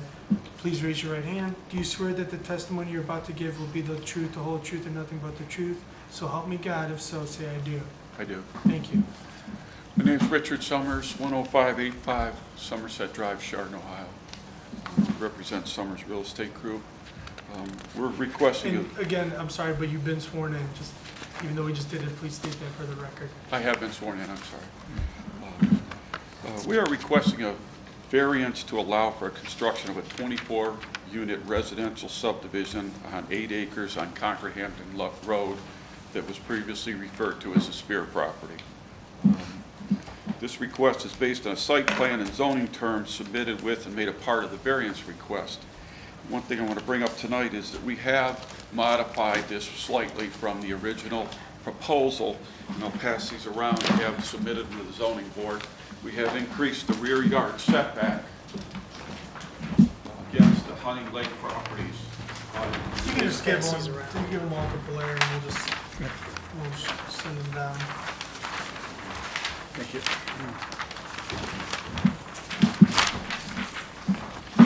If you'll notice on the south side of the property that abuts to Hunting Lake Drive, that is now a 35-foot rear setback. When it was previously submitted, we submitted that at 25 feet.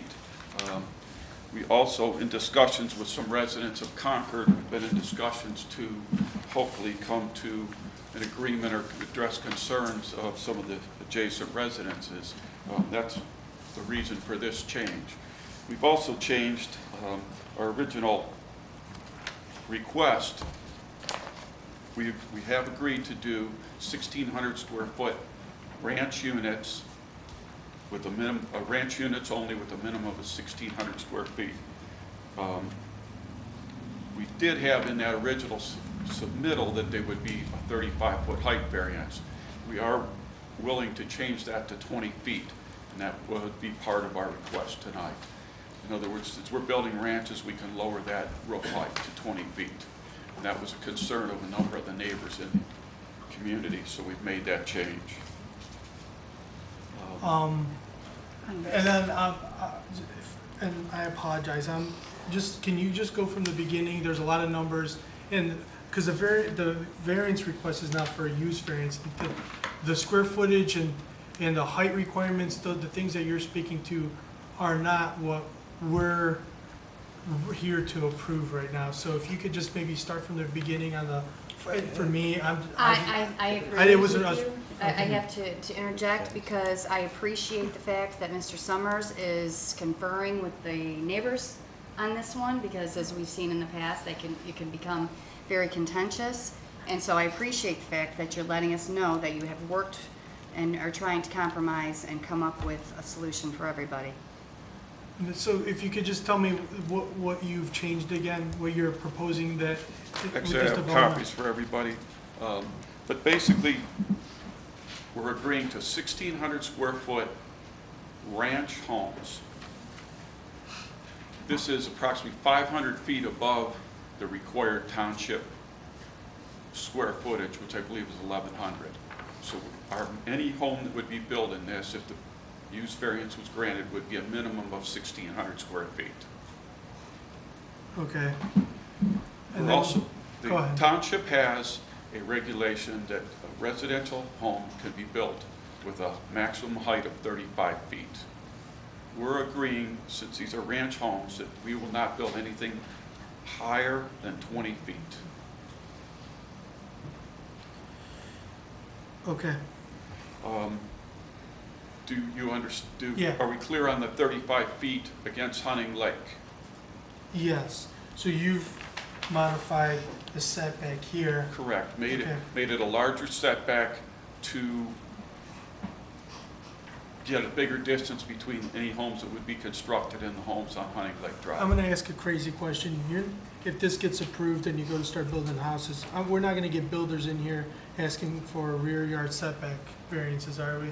That would be a condition of this approval, that it's minimum. You're not 35 pitching these lots too small that they're not No. buildable. Right now, the average lot in there is 144 feet deep.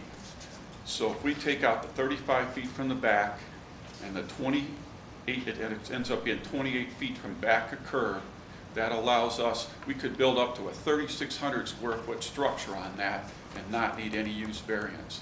Okay. We feel that most of the homes in this subdivision will be between 1,600 and 2,100 square feet based on emerging land patterns. People Okay. want smaller homes, they want to stay in Concord. Okay. So we have plenty of room, there won't be variances necessary later on. I just wondering. Thank you. Keep going.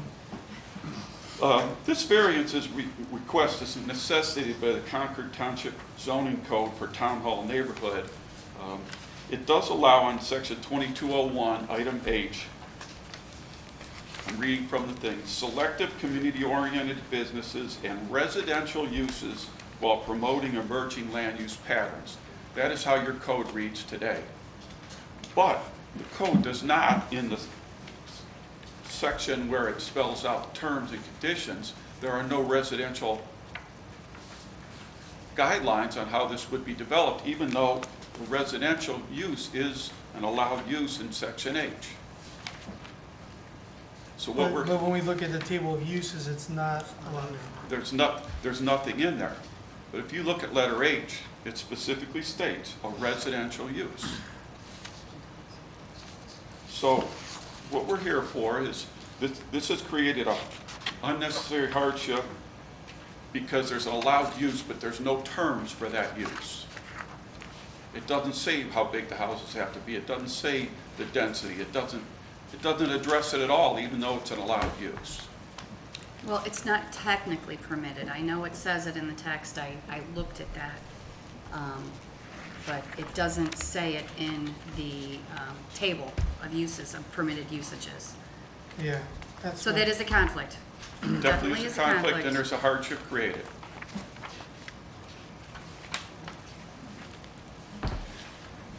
We feel that this variance preserves the spirit and intent of the Town Hall Neighborhood Resolution, as the proposed use is an allowed use according to, again, Section H. Yeah. The hardship hasn't been created by us or the landowner. The proposed use of the property is harmonious with adjacent properties. There's residential behind it. There's R8 200 feet away, 8 units to the acre, basically townhome, row house type homes within 200 feet of the property. The essential character of the neighborhood will remain the same, a residential use. There's really no demand for other services in this district. Obviously, Cryle Road has possibly changed that. That's where the business is going. This variance would in no way hinder the delivery of government services, and that's the reason for our request for a use variance. And so this residential, little subdivision you're proposing, each one will be a separate sublot. Someone comes in, buys their own lot and buys their own house. That is correct. It will be a fee simple, public right-of-way street.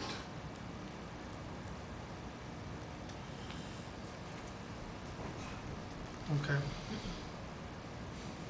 Do you guys have questions? Mr. Summers, are you under contract right now, or is this part of your due diligence? Well, it's a condition of the contract, and I have submitted to the zoning office the permission to be here tonight from the landowner. Yeah. Because you knew you were, when you were looking at this property and going through this, you knew you were going to run up against this, and that's why you're here. you know, this was gonna be, that's why you made your purchase conditional. You knew that you were gonna have to try to get this approval for this property. Typically, in our business, any purchase is subject to the final approval. It just is good business. Yeah.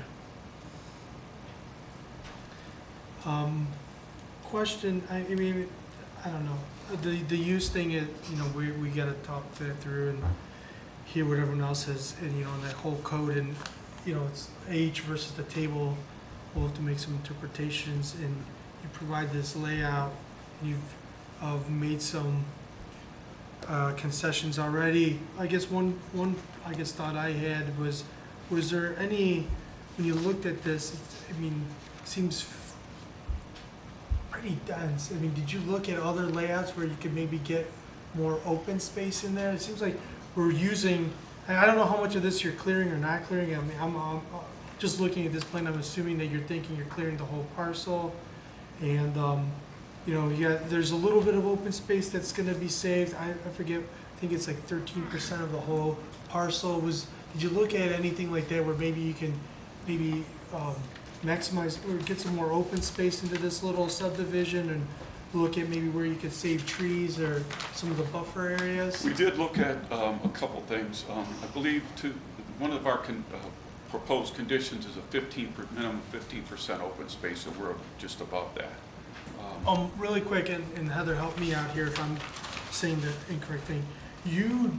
Because in our council today, you don't have, because this is not an approved use here, we don't have any stipulations of what you need to design to.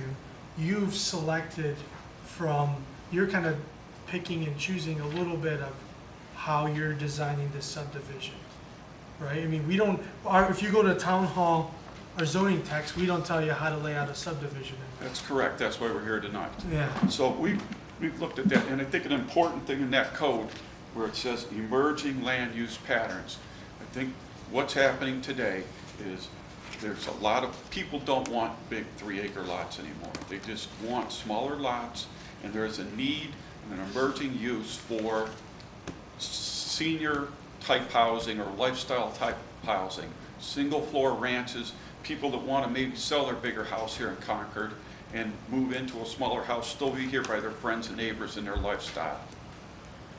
Didn't we have a zoning change across the street? Zoning district change across the street? There was a recent 2-acre parcel, a recent zoning map amendment that was approved by the township for 2 acres right across the street from this property that was rezoned from town hall neighborhood to R1 residential. Just 2 acres? Yes.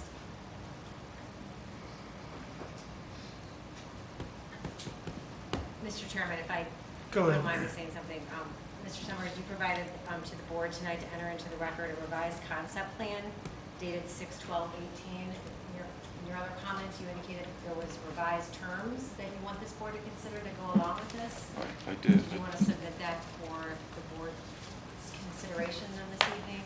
I do, and that's the ones we discussed, and here's copies of that proposed. Again, that was the result of discussions with neighbors.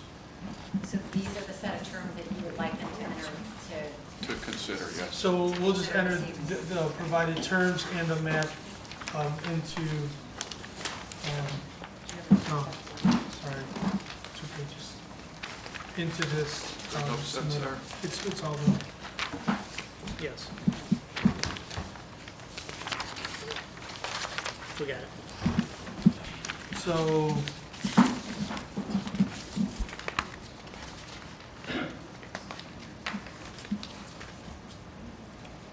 these are the restrictions that you're proposing would, you know, be put onto this subdivision. Yes, sir.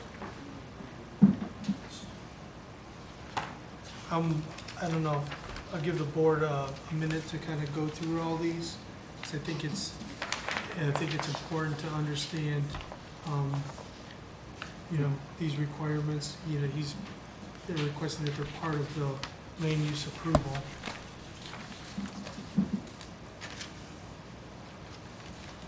And Heather, you've seen these, or is this the first time you're seeing some of these?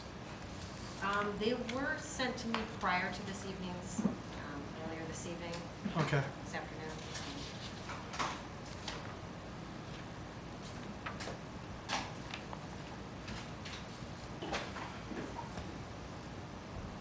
aren't you doing something across the street? No? No, we're under a purchase agreement for the property across the street that has been dropped. Okay. This request is for the 2 Spear parcels only. The 2 parcels make up approximately 8 acres. Trying to get the historical perspective intact. The terms you presented here, are you trying to follow one of our residential zoning codes, or are you picking and choosing from others? Actually, how this evolved is we originally went to the Lake County Planning Commission, and we worked with the zoning office here on terms that would be possibly acceptable or good planning terms for, again, emerging new land use patterns. So this is the product of talking to neighbors, the Planning Commission, the planners here at Concord Township, and basically new type housing for the community. I would note again that there's R8 on one side. It's actually PUD behind us on Hunting Lake Drive, R1 across the street, the Town Hall neighborhood. So there's, on the south side of the street is primarily residential, varying from, what's R1? I'm not sure. Is that 2.5 units per acre? The R1 is a minimum of 22,000. So basically 2 units the acre to 8 units an acre on the other side of, what's the road that goes in there? Hunter's Trail. And how many units per acre are you at? 3. With a 15% open space requirement.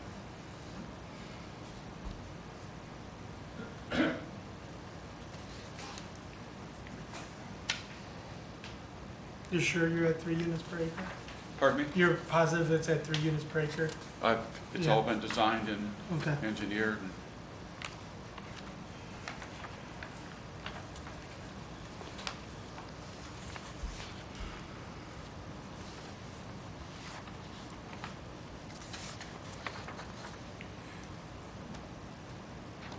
I think you need to elaborate a little bit on your hardship, because blaming the hardship on the zoning doesn't, I don't know, it doesn't set well with me, personally, my opinion.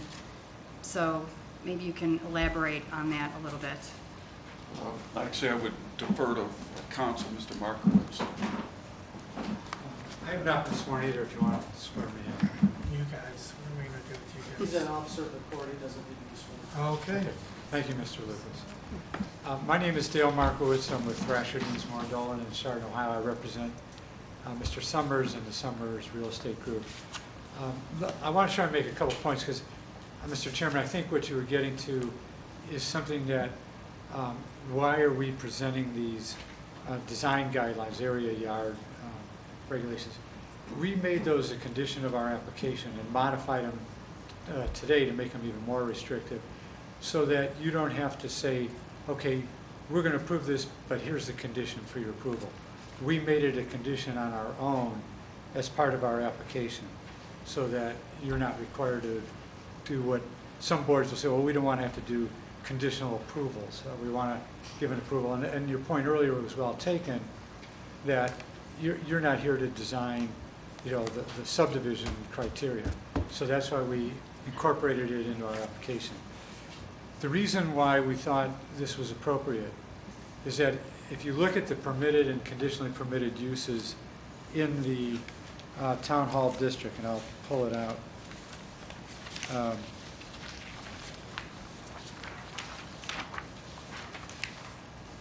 In the chart in 2203, actually they call it a table, you're allowed to have medical offices, administrative offices, personal services such as hair care, dry cleaning, shoe repair, photography studios, business services including mailing and copy centers, and I think those are the only permitted uses.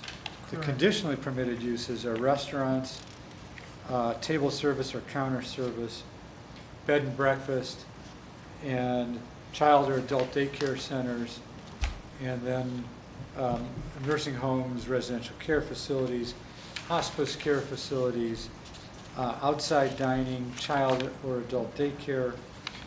And so we thought that for the neighbors, particularly the ones to behind us to the south, that they would much prefer that we come in with a residential use than try to use it for any of those permitted or conditionally permitted uses.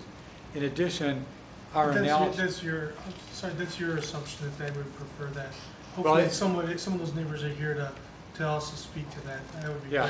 great. In our conversations with, not my own, but from my clients, they agreed that they would prefer not to see commercial uses abutting their backyards. I think it would be natural for somebody to prefer a non-institutional residential or a non-commercial use behind their homes. The other part of it is that the analysis that we performed is that you could not appropriately use this particular property for those uses because there was just no demand for it. There was nobody who would be willing to use those uses. Many of them, the areas, the demographics don't fit because the traffic is not sufficient enough or the land is not large enough to be able to accommodate those type of institutional uses. If somebody wanted to do a drive-in restaurant or outdoor dining, I suppose certainly the 8 acres would be big enough. But again, we think that would be less beneficial to the community and not promoting the purpose of the town hall district, where it abuts a PUD to put in commercial, particularly those that are typically operated at night and have a tendency to have more noise and odors associated with them. Likewise, we felt that nursing homes, hospice, those type of facilities where you have a larger volume of traffic, that the people in that community would prefer to have the residential homes. So that's why we thought that it met the spirit and intent of your code, in addition to the fact that our own market analysis indicated that we couldn't find anybody who would be interested in using the property for those purposes on this parcel. There might be other areas that could be someday included in the town hall neighborhood district where that might work, but not here. And there's only a couple of parcels that are in this district for right now. So we thought that there was an oversight when the code was adopted. And I agree with you, Ms. Gerald, that even though Section H contemplates residential, when you get to the table of uses, it's not listed as a permitted use. We think that the code contemplated that it should have been, and for whatever reason, it didn't get accomplished. And that's your hardship? No, that's not my hardship. That's, if you would... No, that's just explaining to you... No, I understand. Yeah, the process. Our hardship is that we can't use it for any of the permitted uses that are in the table in 22.03. The hardship, practically speaking, is that there's no implementation of the residential code, so we had to make up what we thought would be appropriate area and yard regulations for that type of use.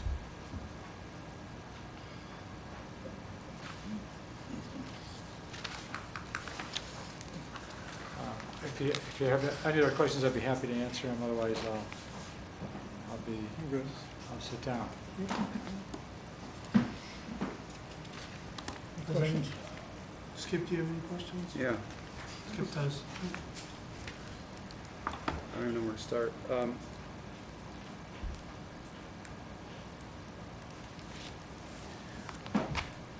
Mike, I don't know what the procedure is. I think we're putting the cart before the horse here. I mean, we've got an application. Do we have an application to change the zoning? No, this is a request for a use variance. All right, so if an owner of property within a zoning designated area objects to that zoning for whatever use, what's their procedural remedy? Do they have the opportunity to file for an application to change the zoning? I'm not following. Or it's either use variance or change the zoning. Change the zoning? Yes, two options. Right, there's Right, two Mike, Mr. Lucas? Right, there's two options here. So essentially what we're doing, what the applicant is doing is filing for both. No. No, No. he's filing. The result is that both are satisfied. No? No, that's not true. No. Okay. Use- But I'm not, I'm The not reason seeing it's that. not true is because, number one, he's asking for a use variance, fact sensitive to this particular development that he's putting in front of the board, Okay. and the limitations on that board, all right? So he's not asking, for instance, for use variance for single-family residential, and then somebody else could come in after buying it from Mr. Summers and put in some single family that's totally different from what Mr. Summers is proposing. He's establishing a nexus on the use variance to what is being presented here, and that's it. That's all that he'll be able to do then Okay. under the use variance for this particular parcel of property.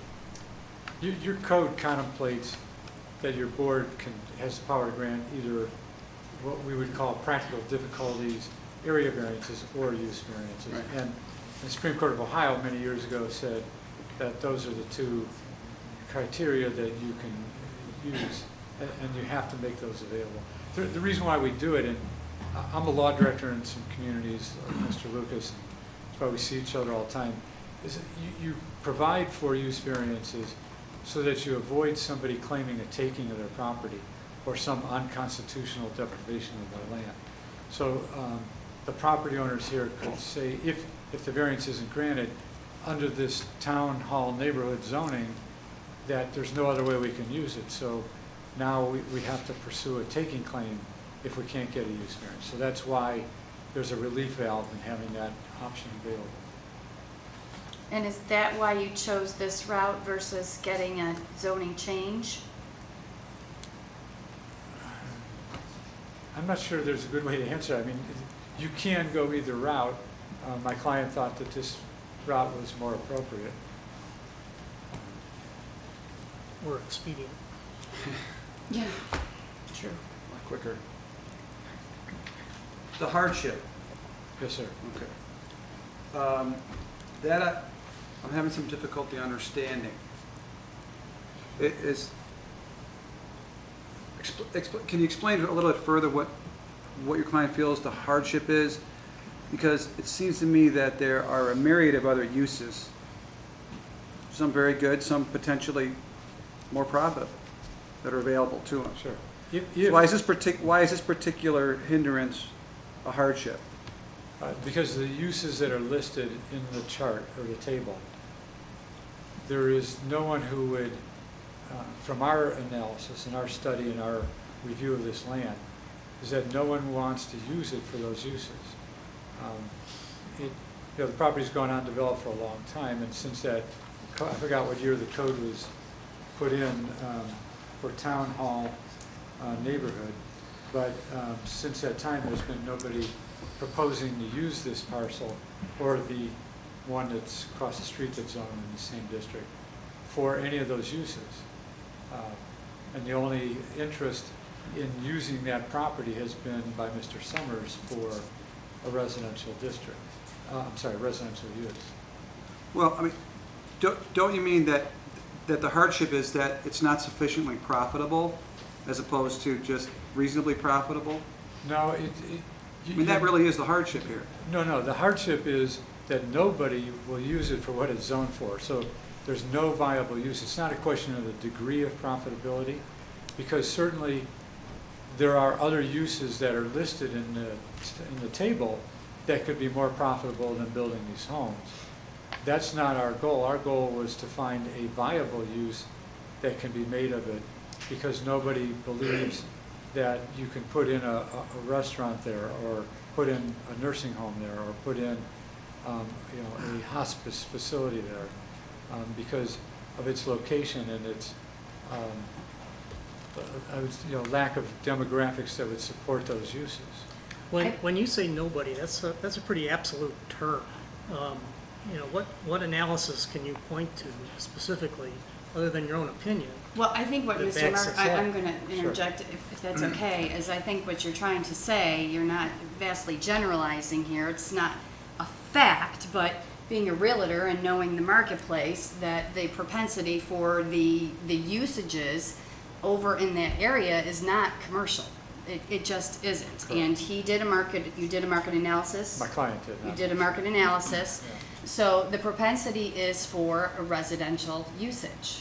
And so I understand that. We can't vastly generalize here. This is Correct. an inference. I think you're I skipping mean, over. it's a fact, it's a Well- well-supported inference. But you're Yeah, skipping I over, would agree with you're you that- skipping over some of the other permitted uses, No, I either listed all the- conditional or permitted. No, I listed all the Well, permitted. a lot of those, just based on my experience in the commercial real estate arena as well as the residential, you know, looking at the small office usages or a restaurant where there, as it was indicated already, where there's no traffic, nobody's going to, and here I am generalizing, it would be very difficult for someone to go in and purchase that property and put a restaurant in and expect it to be successful when you only have, I mean, I don't know what the traffic count is, 50 cars going by. So that would be difficult. I guess you could put a medical office there, but there again, it's not a great location for a medical office. The Town Hall neighborhood district, in my opinion, just based on my experience, it is difficult to get businesses in for these permitted and conditional usages. I agree with you. Agreed, the other- but suppose, Yeah. I agree with you, Chris. But suppose an applicant, any applicant comes in to change the zoning to say residential. Okay, what would the requirement be at that point? I mean, I may be getting ahead of it, but would it be high density? Would it be 3 acre, 2 acre, 1 acre? What would it be if it were rezoned residential? Well, I don't have the answer to that, but I would contend that, and I'm obviously revealing my support here, is that people want ranch properties. They are downsizing, they are simplifying, and this definitely coincides with market factors. No question, especially in Concord Township. No question. Well, the other thing I was going to say to add to that, Mr. Terrell, is that, and I drive by there literally every day, is what you've done at Route 90 and Route 44 is amazing. But what that has done is it has moved the business demand over to that corridor and away from where these properties are. So that is a huge factor in why you can't expect to get any, viable commercial businesses to go in there. And in particular, the other uses such as whether it be hospice or for nursing homes and all that, they want to be by the hospitals, and you got, two of the finest right there at 44 and 90, so they're not going to come to, this intersection over here. It's possible. Mr. Summers, do you develop other types of projects besides the residential stuff? Or is residential kind of what you do? Residential's our prime business. Okay, so you never would have really looked at this property to develop it for commercial anyway? I personally wouldn't because there's no user for it. But you don't do that type of development either? No.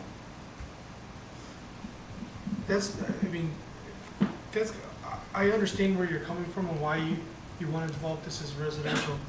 I'm still struggling, maybe this will come out for the discussion with the hardship, because I understand why the property is hard to develop, but you'd see why it's hard, because that's what he does, it's hard for him to develop. Some guy, I don't know. I'm not saying I would develop it as something else, but.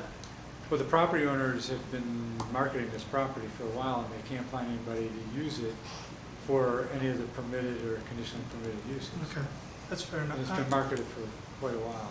Okay. It's just not a great commercial location. Even further south at Girdled in Ravenna, where it's general business there have been so many lots there, residential lots, that have been for sale that will convert to commercial usage. Nobody wants them. Bremix went in there and did a fantastic job. The pet hospital has existed there forever, but the property across the street has been available forever. And that the store there, I mean, it's changed hands a number of times. I don't know, how successful it is. It's just, they're difficult commercial locations. Okay. Laura, did you have anything else you wanted to ask or add? No, Like not you- at this time, no. Okay. You guys have any other questions on this end? No, because I'm looking at the layout of the, residential right behind, the thing. How thrilling would it be if you got a strip mall or something down through there on that? Yeah, I don't disagree with that. Yeah. So I think this looks like, in the times that we're certainly hearing about, should go well. I mean, it's the type of things that not only retirement people, there's a lot of the younger group that aren't really big in maintaining a half an acre or whatever as part of their lifestyle. Yeah. Skip, you have any further questions for them? Yeah. Okay, gentlemen, Thank you can be seated. I'm sure we'll be chatting again. Okay, so is there anyone else that's speaking for or against this appeal that would like to come up first? Okay. Go for it, Vanessa.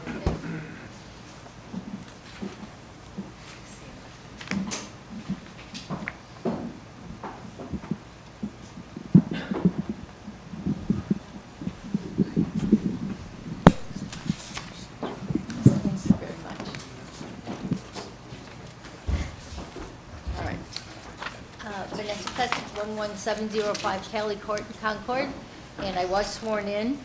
And having been here, watching this meeting, I'm really impressed by how detailed and thorough your analysis are. You need to go into a lot of work and do a lot of homework, and serving on the planning commission, I understand that it is a lot of time and effort, and I appreciate it, what you're doing. Thank you. I wasn't very familiar with the use variance as well, and so what I did is I researched the topic. I went on the Ohio Revised Code and then also searched for some authoritative presentations so that I would be able to understand it a little bit better. And so I put together a couple of sheets. Heather, would you mind passing this to the board? Or Blair, thank you very much. And oh, there's one extra one. Heather, would you make sure that this it become part of the public record in case there's any future litigation or anything like that? I would really appreciate that. And I'm giving you all these pages, and hopefully you won't be able to, won't read ahead too far. So the first is the actual variance definition and a use variance. And so as you know, I'm sure you'll be saying things that you probably already know, that a use variance is the type of use, whether or not it's not necessarily zoned for that. And the other is the area variance. And we heard a lot of area variances earlier today. And this is the use. And the application bears the burden of proving that the variance should be permitted, as you were questioning. Regarding the use variance, and this is presented by Donald Brosius from Brosius, Johnson & Griggs in Columbus, an attorney, and he presented this at the Ohio Township Association 2015 Winter Conference on the role of township zoning bodies. And so this is just specific with the BZA. This is extremely important because the use difference is very different, and the use variance test is whether the particular zoning code creates an unnecessary hardship, which is different from the area, which was a practical difficulty. Hold on, Mr. Lucas. I don't know if you want to make sure I'm kind of on par here. Vanessa, if you could just tell us if kind of why you think they don't present a hardship to their variance. Yeah, well, you first need to understand. We understand. I know. I'm also including We understand. it. We have workshops. We understand. We've been here for years and years on this board. We understand. I'm also doing this to build the record in case it goes on. So it's important to just present all of the facts so that everybody hears it. So I'm sorry if there is, I'm not go as trying fast to be as rude. quickly. We go through these factors, Vanessa, every time we make a decision. I do you. I The- absolutely. Vanessa, I think respectfully, you're establishing a record that's already in existence because Ohio law is already in existence. Right. I think your point you're trying to make is that the use variance criteria is a harder burden under undue hardship, under Kissel versus Sandusky and all those other cases, versus the practical difficulty standard and the Duncan versus Middlefield factors. That is correct. And the board knows that the undue difficulty, undue hardship is a higher burden of proof for the applicant. And Mr. Markowitz is well aware of that too, because he's using the term in the presentation, undue hardship. No, he used practical difficulty. Yeah, but not in reference to this application. Right. Right. So I just wanted to make sure that we were all on the same page, and I really believe that. And the next paragraph, as you can read, is the Kissel versus Kissel versus Sandusky. Yeah. Absolutely.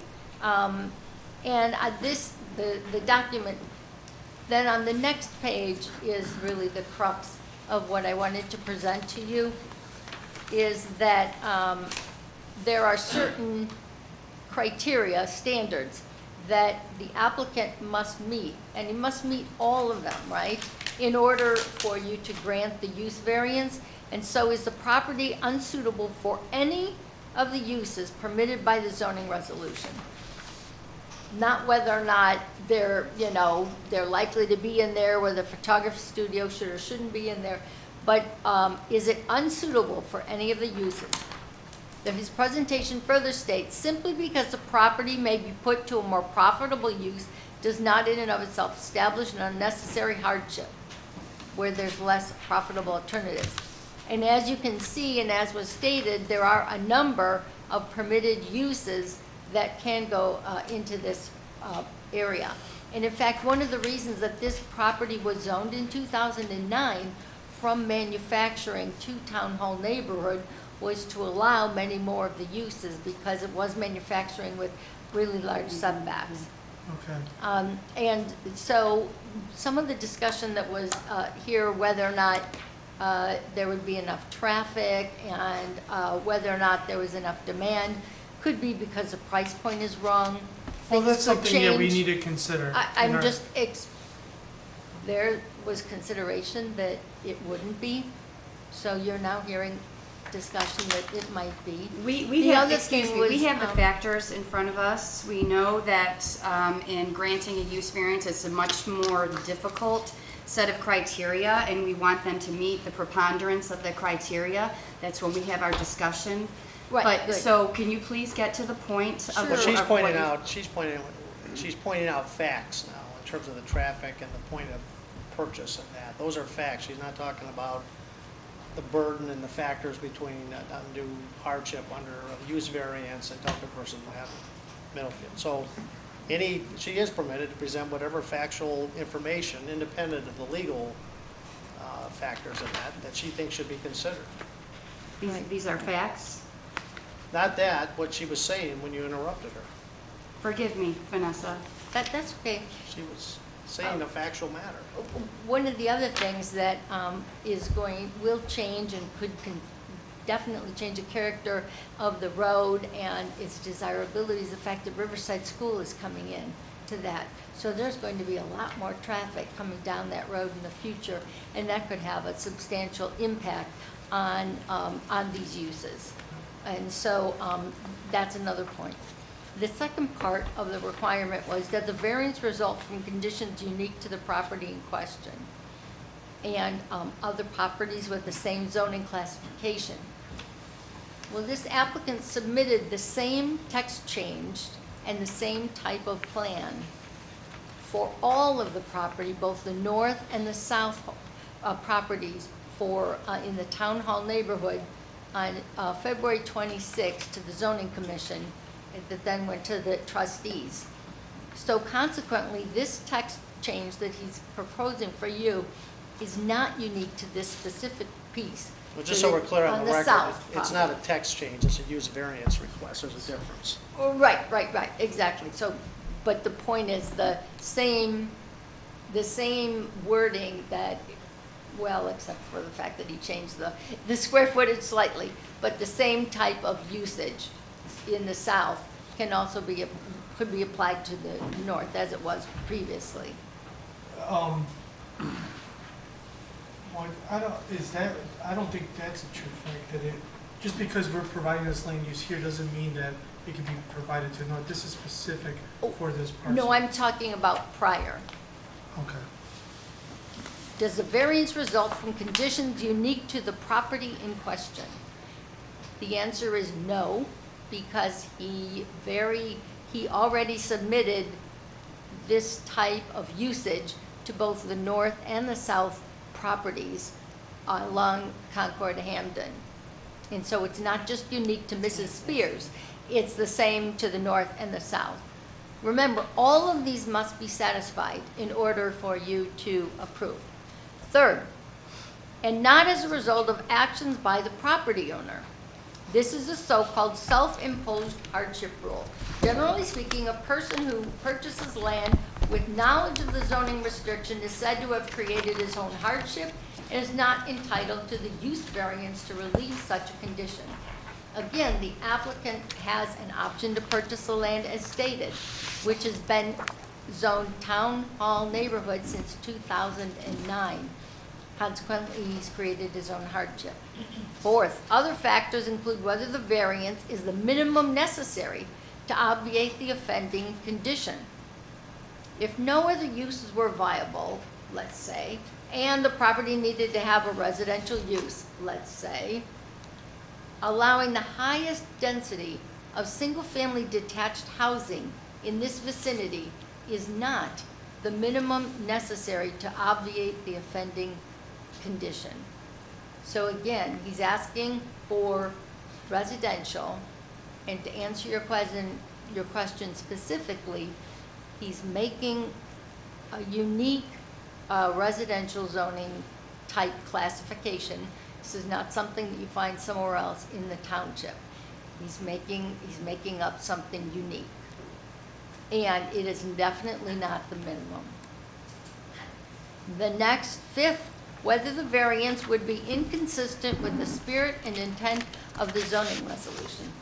In 2009, the creation of the Town Hall Neighborhood District was approved by the trustees with the express intent to not allow any residential uses. And I will go into that in a tiny bit more detail. And fifth, whether the variance is substantial. The addition of a residential use into the commercial and industrial district would have a profound effect on the zoning text and revenue generation by the township. This use variance for the Spears property would be precedent-setting and could be applied to other town hall neighborhood property on the north side, which comprises 19 additional acres, thus decreasing the revenue generation. Next page on your packet is the Ohio Revised Code. Again, the summary, as you know well, that with the owing to a special condition, a literal enforcement of the resolution will result in unnecessary hardship, so that the spirit of the resolution shall be observed. The next page is what I just referred to, the intent of the Town Hall Neighborhood Zoning District. In 2009, this was given to the Zoning Commission. They approved detached single-family cluster development in the zoning text. So it was approved by the Zoning Commission. And then after the Zoning Commission, it went to the trustees. The trustees removed the residential use zoning text. In fact, they had to redo their vote in order to remove one of the uses because it appeared in two sections of the zoning text. So the pertinent quotes, Mr. Galloway, I would like to amend the motion to remove the definitions of detached single-family cluster development. Chairwoman Luda, all in favor? 3 ayes.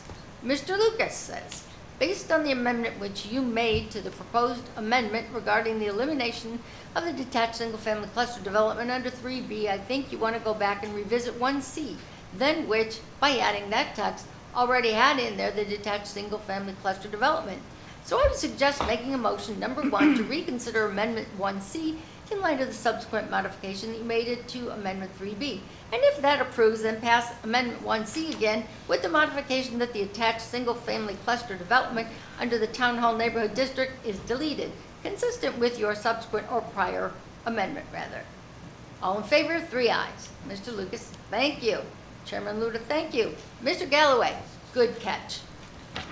Mr. Galloway says, near the end, after the vote's all taken, that, just to say a quick few words about what we did, we agree with you on cluster housing and the detached cluster housing option within that zoning text. You eloquently read statements that I, in the past, with respect to preserving the commercial area. I think you can see that we've done that. So you can see that what happened was that the trustees' intent, clear intent for the town hall neighborhood was not to have any residential in.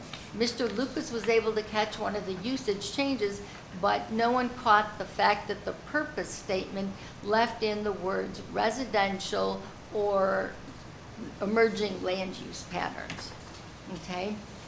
So with that, you understand that the bar's so high because it's precedent setting if you are changing zoning, and that it can allow for spot zoning, and in this case, a brand new residential zoning classification and density. And if it's approved, the owner on the north side might also want to take part in this as well. Heather sent over, over the 5-year period, the BZA, all of your BZA actions, and I looked through them, and you only had 1 use permit in the last 5 years, from what I read, and it was for walled-in development, and you did deny that. And the applicant requests a use variance for storage buildings on this property. Use is not a listed use in the Concord Township resolution. I'd ask that you be consistent with this application before you tonight and also deny it. I did want to tell you, and I did explain, well, no, we haven't even gone through this one, that the applicant submitted the very questions that you have tonight, the zoning, to the zoning commission, the zoning text, which is what this is based on, the plat that you see before you tonight. And they went through the whole process, and the trustees denied the request. So it already was denied through a rigorous zoning process, looking at everything. So the question is, what is the remedy? So I feel that the proper remedy is that the zoning commission do what they started to do on their March 6th meeting. It's an active agenda item still. It was number 4, work session, Town Hall Neighborhood and Town Hall Commons District. It's been tabled since April, though, because the applicant has gone through the zoning commission trustees and now the Board of Zoning Appeals. The whole idea in the work session is to work through some of the exact things that you're talking about here tonight. And some of those things that, Chris, you mentioned are very valid. What, is a residential use a good residential use? Is it good for both the north and the southern parts of town, the town hall center? Is, what should be the density for residential? Are there any other emerging land patterns we should see? What is the current percentage of housing stock that we have? All of these kinds of things are really critical, and they should be addressed through the appropriate body, which is the zoning commission, and then through to the trustees. Because right now, before you are acting like the planning commission, the zoning commission, the trustees, and the Board of Zoning Appeals, in essence. And that it's an awful lot to ask of you, and I don't think it's really right or fair for people to have that, where I think that it's much better especially if there's going to be a huge residential zoning change, use change, for this, that there be 2 public hearings, one for zoning and one for the trustees, that gives the people plenty of time to discuss, and the community to discuss the uses. And Vanessa, we're aware of that, that's, you know, when that comes to the board, you know, we provide, even approve conditional use permits at that time, we're approving the site plan that comes with it, but. Yes. So that, we have to weigh all that in, and the board's aware of that. Okay, good. Is there anything else you want to add? The final is this chart. I did want to just address the density of this proposal, as there is some confusion regarding that. The proposal before you tonight is for single family detached homes. And so when you look at this, you can see that in the whole vicinity, for single-family detached homes, it is the highest density of all. The properties along Ravenna and the one that was newly, the couple of acres that was newly zoned, is all R1, which is 2 homes per acre. All of the Quail Hollow PUD is 3 homes per acre, but requires 40% open space. So when you do the calculations, that comes out to like 1.9 homes per acre, very close to 2. There's discussion that there are condominiums to the west. That's true.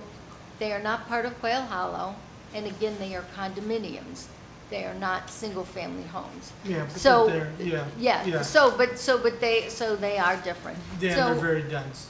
Yes, and so I just wanted to have you recognize that those are different. Okay. And so for all of those reasons, I ask that you deny the use permit. And additionally, I have a letter from Denise Brewster, a couple paragraphs, on why she feels that this is not an appropriate use. And Who's Denise? Denise Brewster is someone in the community. Okay, A resident, a Concord resident. Used to be So- on the BZA. okay. Yes, So so I'd we- like to submit this You for can submit the that, public record, okay. right. So she's against it. She is definitely Okay. against that, yes. All right, thank you. And We'll if you honor that could into our pass this to you so that you would have a chance to read it if you can, please, for a second. I won't read it out loud. Yeah. So no, this we'll is see. why I asked about what had transpired across the street, because I knew something happened over there. Mr. Lucas, can you please explain what happened here? They did change the district, did they not? They didn't change the district, they changed that one parcel, didn't they? Okay, so what is this dialogue? What happened here? I can't read it from here. What do I'm you- sorry, I didn't know you didn't have it. No, I don't. That's from the 2009. This is from 2009. Oh, okay. They were, well, I didn't know what it was until I was able to look at it. So they developed this district, and one of the permitted uses within the district was the cluster housing. And it went up, it was a new text amendment, a map amendment, so it went up through the zoning commission, it went over to the planning commission for review. The zoning commission made their recommendation, and then it was brought up for a second and required public hearing under 519-12 before the trustees. And after the public hearing before the trustees, and then voting on the new district, the trustees modified the original text presented for consideration by striking out the dwelling, the cluster dwelling.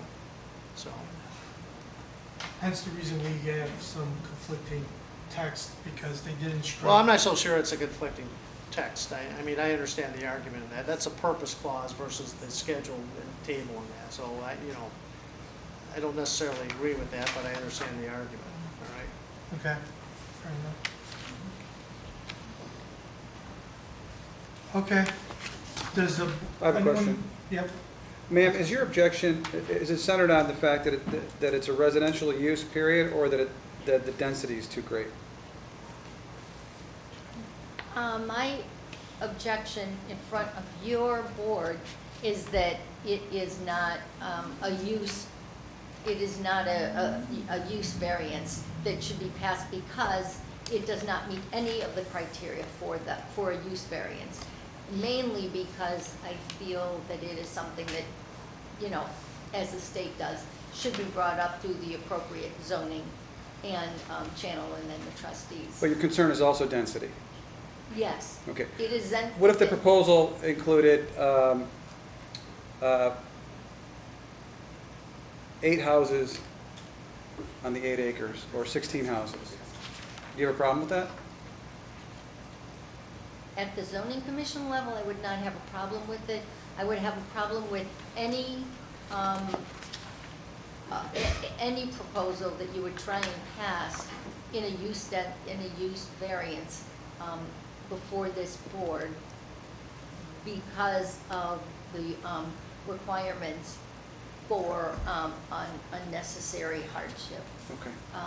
You know, I mean, there's 6 things that you have to pass, and none of them does he pass. So in front of the zoning commission, I think that probably something that is similar to an R1, which are 2 homes per acre, might be something. But again, it's a question of, does the township want to give up the acreage of commercial for residential? It's just a very large question and one that requires a lot of discussion over a lot of time. Thank you. No, thanks for asking. Okay. Thank you. I'm all set. The rest of the board all set? Yep. All right. Well, wait a minute, there's other, you gotta, hold on a minute, please. Hold on a minute, please, I'm aware. No shenanigans. You gotta ask other people if they want to Yes, speak. that's where I was going. Okay. I wasn't. All right, it I sounds was like you're making about sure to everyone was all close. set Okay. with Vanessa. Okay. Everyone's gonna get their Right. chance. So, who else would like to come up next to either speak for or against this appeal? Okay, she's quick. I will not take up much of your time. I have not been sworn in, Heather. Okay, so we'll get you sworn in. Do you swear, please raise your right hand. Do you swear that the testimony you're about to give will be the truth, the whole truth, and nothing but the truth? So help me God, if so say I do. I do. Thank you. Now, please, your name and record, name, address for the record, and confirm you've been sworn. My name is Fran Wilson, W-I-L-S-O-N. I live at 11365 Saddlewood Lane in the Hunt Club.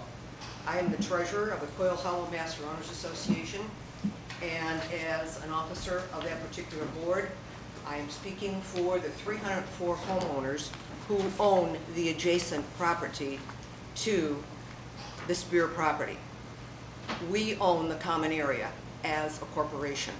That is 304 homeowners. Our main concern with this variance request is that there will be detrimental drainage issues to not only our common property abutting the subject property, but also to the property owners on the Hunting Lake Drive to the south of our common area. We also own the property immediately to the west of them. Mr. Summers has indicated in his application for a variance that he would like to put in 24 sublots on this property. For every cubic foot of dirt that is removed to install a foundation, a cubic foot of water needs to find a new route. The only hardship that I, who represent the 304 homeowners of the abutting property, can see here is that Coyle Hollow Master Owners Association will be, once again, inundated with water. The Township, Stormwater District, and Lake County spent several $100,000 in the last couple of years to correct a drainage situation that was very serious in the Hunt Club area. Granting a variance for residential construction of this type may cause the same situation. And I know that there was a zoning text request and that it was voted down by the Board of Trustees. And at that time, Trustee Paul Malcheski specifically mentioned the drainage in that particular area, which is very low. So actually the property that abuts the Spear property belongs to the entire Coyle Hollow Master Owners Association, PUD. So thank you very much for considering it. Thank you. Can I ask you a couple of questions? He's allowed to cross-examine witnesses under Okay. the Iowa Revised Code. Was there an association board meeting authorizing you to speak on the? Yes, there was. And did they vote to oppose this request? We discussed it at our meetings. Was there a vote taken to? Not necessarily, sir, no. Okay. And on what basis do you believe, or what engineering studies or information do you have to believe that the stormwater retention that we will install on site will be inadequate to to provide for stormwater management. Mr. Markowitz, my consideration here is not your retention basin or what you might do. My consideration here is that you're requesting a variance which could possibly pose a hardship to our homeowners association. Okay, but that's what I'm asking you. I do not need to provide you with an engineering No. study. No, but you're telling the board you're worried about the drainage, I'm asking you. That's an opinion. Okay, but I'm asking you, have you had an analysis done of our stormwater? Of course not, I haven't done an analysis, because you don't have a plan that has been approved yet. How could you possibly do an analysis on an unapproved plan? Fine. Thank you. Ma'am, I do have a question for you. Yes. If it was, say, an assisted living facility that was being proposed there, Mhm. would you have the same statement? Most likely not, only because it would probably most likely not have 24 foundations that are being dug and dirt that is being removed that is already absorbing water.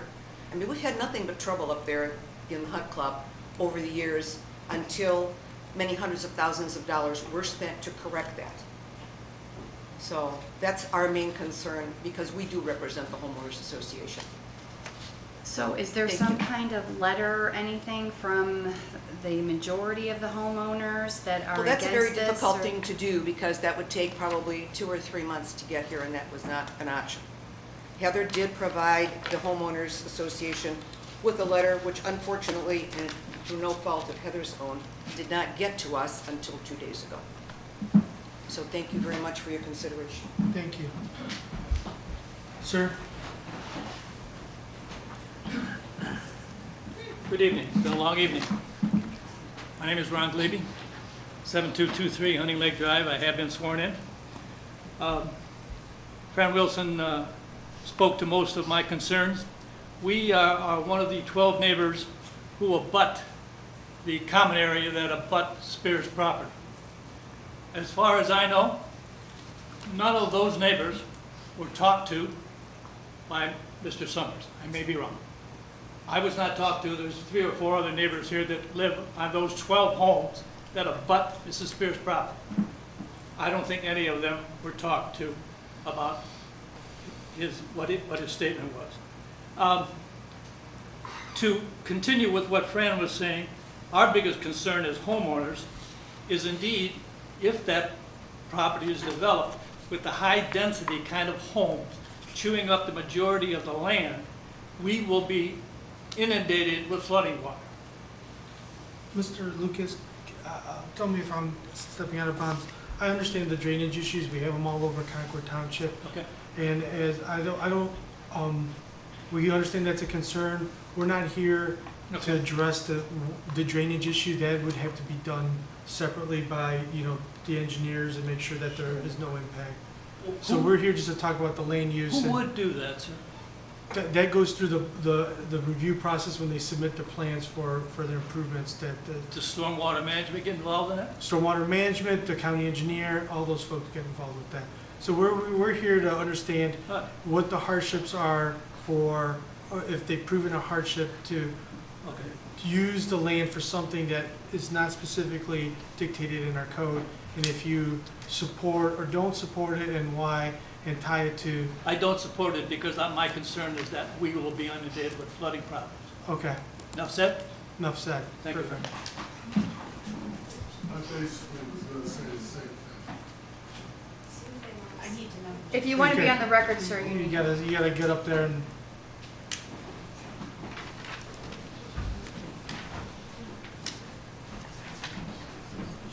Bill Cohut, I live at 7243 Hunting Lake Drive.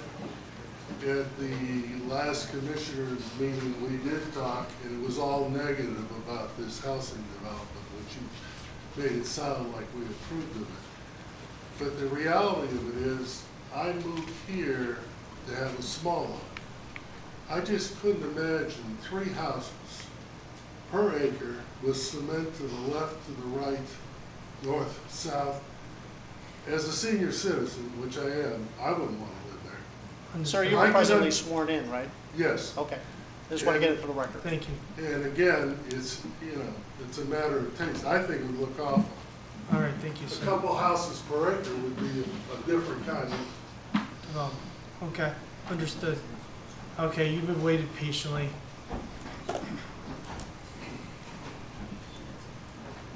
I'm Jeanette Dalbane. I live at 11411 Labrador Lane.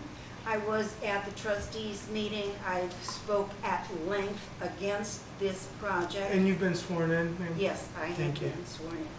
I will speak briefly against this in a moment. I have some questions that might sound off the wall to the zoning board. At the meeting of the trustees, it was mentioned that grave sites were found on this property. If that is the case, and if that is true, as it was presented at the township meeting, what are the rules, what are the regulations for the development of a property that has grave sites on it, and where it was not presented to us in great detail? Where, if there are grave sites on this property, where are the grave sites? What are the rules and regulations regarding the development of a grave site? Mike, do you want to answer that? Well, I was at that trustees meeting too, and I don't think it was stated definitively there were grave sites on the property. I Well, think it was mentioned. it was, absolutely, somebody mentioned that they had heard. No, there that were- they had actually seen them. We're showing on the drawing. Oh, really? So there's 3 Oh, no. headstones. So, Mike, what Was is, it existing headstones? Yeah. All right, so it was not discussed at length. I would like to know, where are the headstones on that property? It's identified on the map. How does that affect any development of that property? that development would be above and beyond what we do. They'd have to follow separate regulations. Whatever, yeah, the Board of Zoning Appeals doesn't have any regulatory authority. Well, for but that. my point would be here, the Board of Zoning Appeals would be making some decisions there without having any further facts regarding this that might affect this property and the development of it. So nobody here can give me any further information. Well, this map here from Polaris identifies 3 headstones by location, to answer the first part of that. Okay, but where on the property? Well, I'm saying, it's on this map. Okay, but nobody in the community has seen the map. I have not seen the map. Well, you're welcome to come up and look Can at it I- right can now. I come up and see it? Absolutely. Okay. And Heather has one right there for you. Heather has one? So this corner back here, okay, and then this right here would be the nursery? That would be the nursery. So it's back there, so that would have no real bearing on it then. Okay, that was a question I had, because it had been mentioned in Sure. passing, and I wanted to know.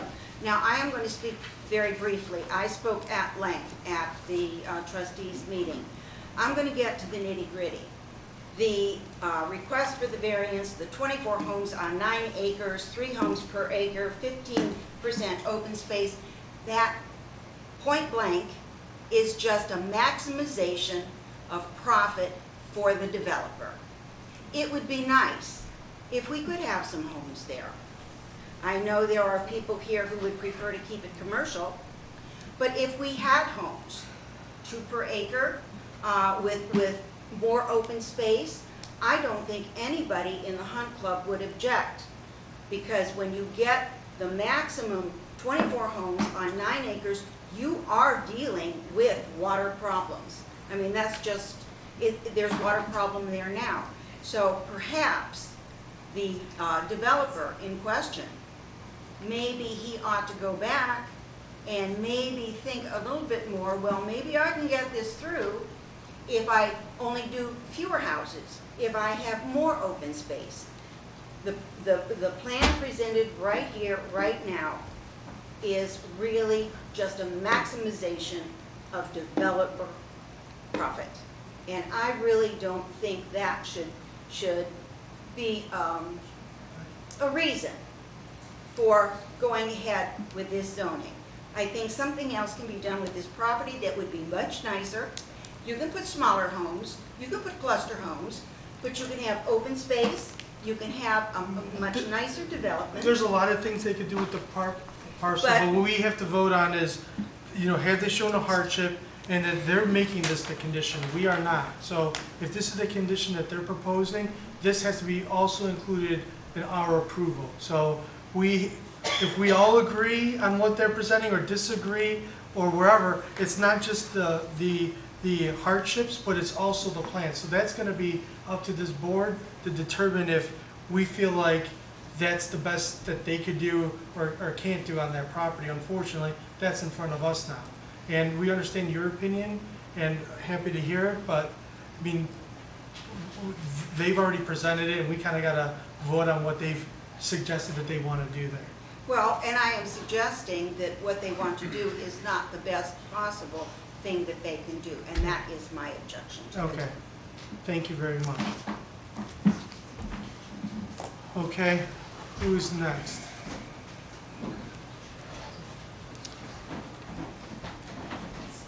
I've been sworn in. My name is Richard Marlowe. I live at 7282 Hunting Lake Drive.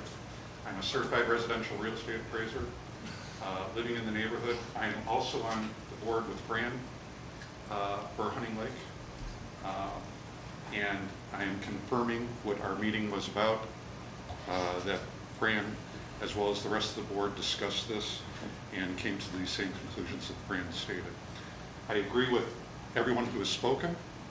I also am looking at high-density units that are backing up to Concord Hamden Road, that are also backing up to our properties. And again, it's a utilization of the land that is at the highest possible density. And I think if it's going to go residential, it should be at a higher density or more land density, put it that way. And there is plenty of need for 1 acre parcels or half-acre parcels. The houses that are selling right now in this area are selling within 20, 30, 40 days. As Chris can say, it doesn't matter if it's 1 acre, 2 acres, 3 acres, there's a need for housing. So this housing at this density is going to affect the look of that neighborhood as well as the look of our Hunting Lake neighborhood. And that's all that I have. All right, thank you, sir.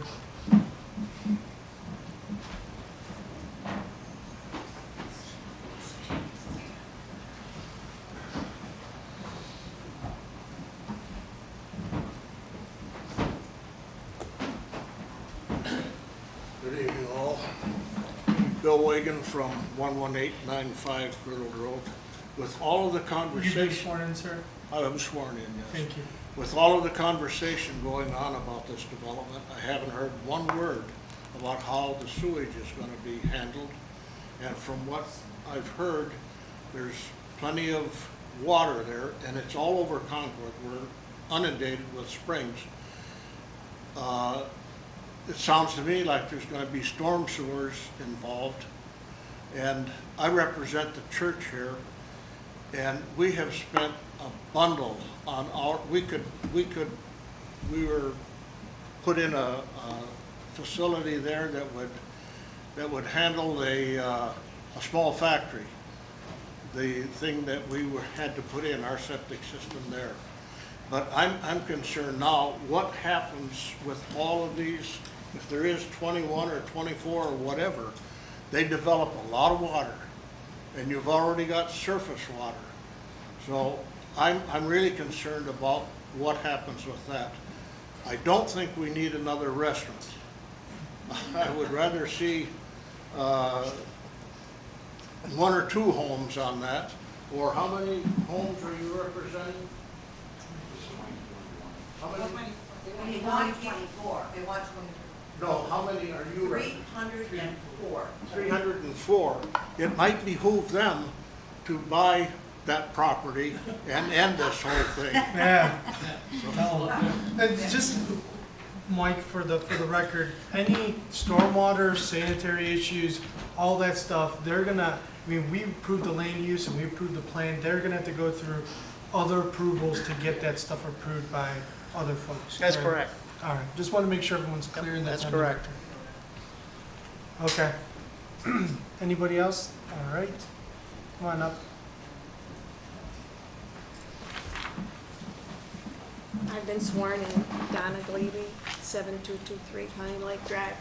I just want to back up what my husband was talking about. Sure. He says I shouldn't show you this. I'm going to anyway. And these are pictures that we took of what is behind our properties on Honey Lake Drive. And you're welcome to look at them if you like, but that's a big concern of ours. Yeah, I bet. I mean, those pictures are pretty Had dramatic. to tell you. Yeah.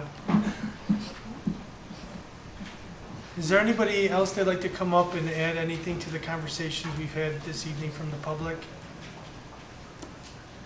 Can I just add one thing that I did? Sure, that come I on wasn't- up again. It's just, as I was thinking about it, I just don't believe they proved their hardship. They haven't, all that they've done is say that this is something that we can do, and that laundry can't go in there, and this can't go in there, and that can't go in there, but they haven't really proved the hardship. Thank you. All right, thank you, sir. Anybody else from the public want to say anything? Mr. Summers, is there anything else that you want to add before we close this to the public? Our legal counsel? No? Dale, did you want to add anything? If so, come on up and just. In response. The only thing I would add is that if we were trying to maximize profit or development, we could have gone with a higher density development or, townhomes or some of, like the property near us that's 8 to the acre. It's not our intent. Mr. Summers and I had a number of conversations why 24 units, and essentially it is that this project with the streets you have to put in, the utilities and stormwater retention, it's not profitable unless you have that kind of density. My firm, which I'm very proud of, did the development for all of Quail Hollow. We represented the original developer for decades. And the development and the density here is no different than the overall density. The lady had indicated, I forgot her name, that you had 40% devoted to open space. That's true because of the golf course, but you still had overall density of 3 units per acre. So we're not asking for anything different. Okay. Thank you. Thank you. All right, if there's no further questions, the public hearing for variance number 2018-32 is now closed to the public. I'm going to entertain a motion to approve variance number 2018-32. So moved. Second. Third. Okay, we got second and third. All right, it's open for discussion on the board. I don't know, I want to try to organize discussion and not have a free-for-all, but you guys tell me how you want to handle this. We can take turns. One thought I had is maybe we kind of go through these list of items and talk through them first. And as a board, kind of weigh in what other people kind of think. So that would be the 8 items Yeah. under the use variance. Yeah. Right. And then after that, maybe we just then start a Sure. conversation. Okay? So I'm going to read them, and then somebody wants to chime in first, and then others can agree or disagree. So may the property be used for any other use permitted in that zoning classification district? Yes. Okay. I think I agree with that. Is the request for use variance due to unique circumstances particularly to the property and not to the general neighborhood conditions? No. I would say no.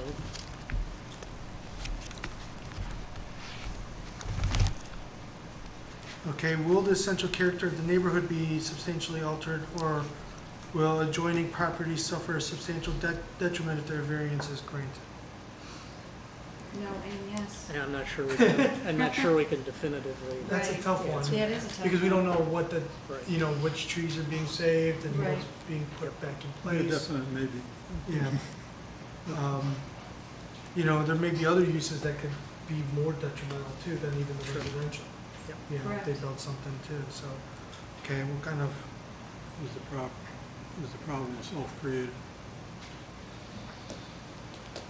yeah, is the Yes. problem self-created? Yes, it is. Yes. Will the variance adversely affect the delivery of government services? No. No. Did the property owner purchase the property with the knowledge of the zoning restrictions? Well, he hasn't purchased it. Oh, he hasn't purchased it, but he knows, You know, he He's knows. doing his due diligence Yeah, now. and he's seeing that he has this, so, Right. So the answer is yes. so he understands that he has to go through this process. Can the applicant's predicament feasibly be resolved through some other method than a variance? Change of zoning. Change of zoning.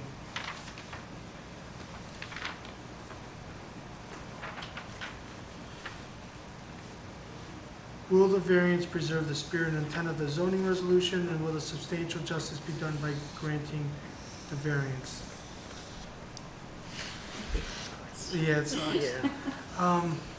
you know, if you know, it sounded like residential wasn't intended to be in there, but, you know, we don't, you know, that was back in 2009, we don't know, if maybe residential, you know, if they went back and looked at the zoning code, maybe that would be a better use for that one. I struggle with that one myself. Part of the argument was in 2201 purposes that it does mention residential.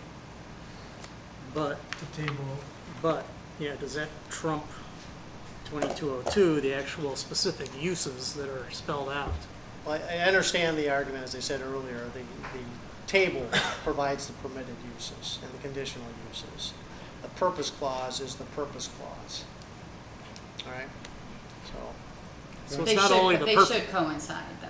Well, I it mean- would be not Well, only, it provides for additional amendments to Right. the town hall.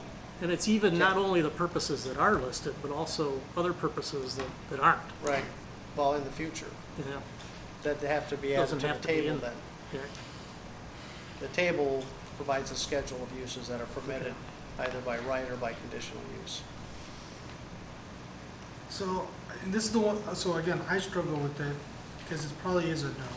But I don't know if the spirit and the intent is still what the township probably envisions for that area. I mean, they did change the area to the north to residential, so maybe residential, if we went back and looked at, maybe would be. But, I mean, I think if you technically look at the code, it's a no.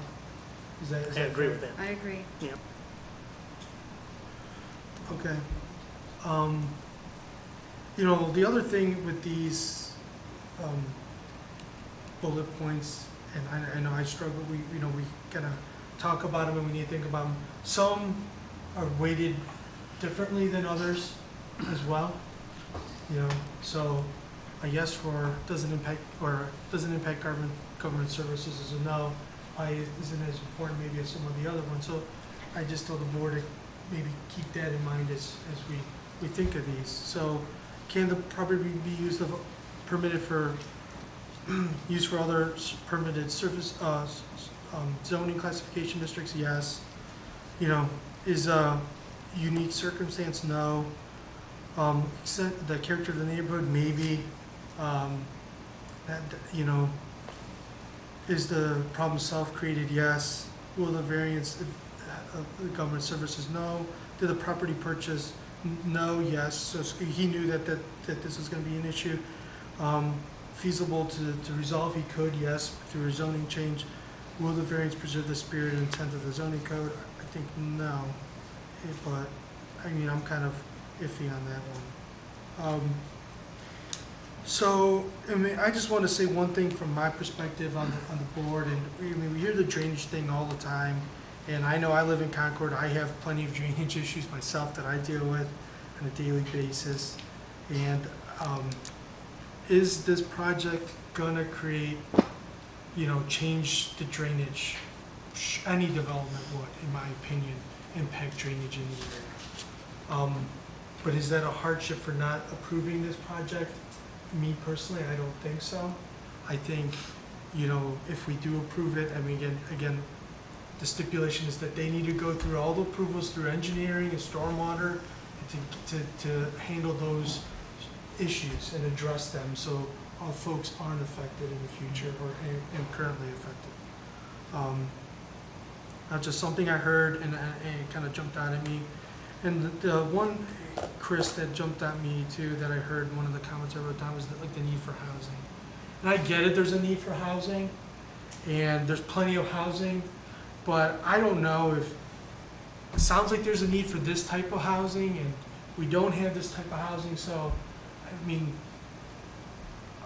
I don't know if that's a hardship, that there's plenty of housing either. Well, I think that you hit it right on the head. I mean, I think we were asking Mr. Summers from his initial presentation is what is the hardship, and really in granting a use variance, we really have to hone in on that. That's the underlying factor here. You know, that's in my opinion, that's the most important thing in looking at these factors. And I don't know that the hardship is there. There's nothing wrong with making a profit. I just want to be clear about that. There's nothing wrong with that. Personally, I don't like this district, this zoning district at all. I don't think it fares well. So I get it. I totally get it. I know the market factors are for a residential district, but I also get the drainage thing. We've had that in here so many times. But a commercial development is going to have the same kind of effect. So we're always going to be, you know, discussing this. Here's the other wrinkle that I'm going to throw out to the board. I mean, I'm not opposed to a residential district here, but what I'm having a hard time, and you've heard, I'm having a hard time approving this plan. And I really am, just from looking at it and what can be done there. That's part of our approval, unfortunately, for this board right now, is not only approving residential, but approving this residential district, this layout with the restrictions that they put out there, that they're going to put on there. And when we get into this zoning code and that there isn't specific requirements for it because it wasn't intended use there, then it falls on us, or Mr. Summers has done it for us here, to say these will be the restrictions or this will be the zoning that we're going to follow. I don't know if this is the best zoning to follow for this area or not, and I'm not sure if I know if this is the best zoning to follow for this new type of use that you're developing. And it may be, but I'm not 100% sure of that. And that's kind of where I struggle with that. I'll tell you one drawback to the overall look of it is all the houses on Concord Hamburg are the backyards.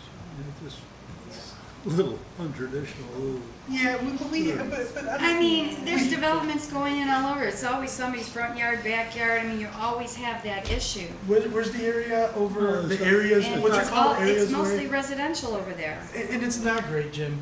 But we don't know, and we can add the stipulation that they got to do something about that if we want to approve this. Again, that's where we're getting into design specifics on the board. No, as I say, I don't agree with it, that it exists in a lot of areas, mostly the more traditional or the backs of the house. But there's a couple areas in 84 where we do see this in Concord, and I agree, it's not the greatest appearance we want from a road for a subdivision, in my opinion, but this is what we're gonna get if we approve it.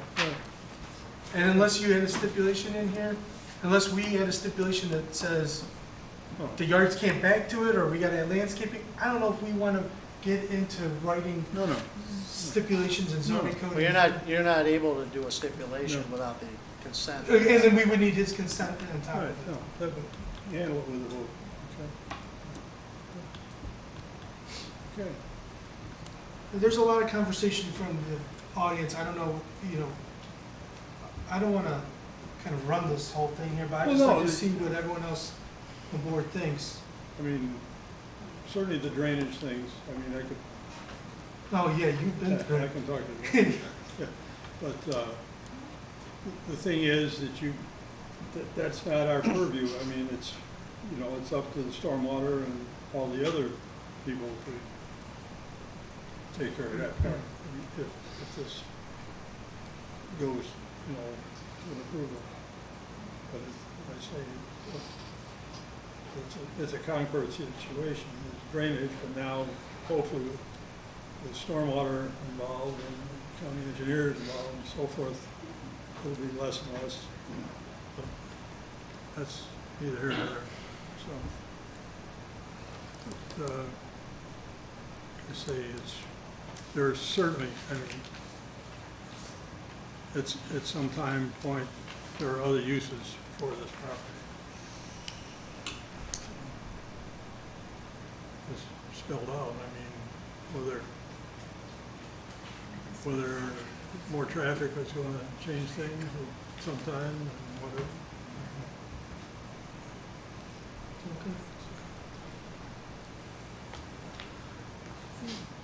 Skip, is there anything you want to add? Unfortunately, I think this hardship is primarily self-created. I'll just echo that. I mean, I don't think I have to drag it on. Okay. Chris, do you want to add anything? I mean, yeah, I have to, as much as I don't want to, I do agree with that. Yeah, yeah. Take a vote? Yeah, so the question then is on the approval of my missing sheet on variance number 2018-32.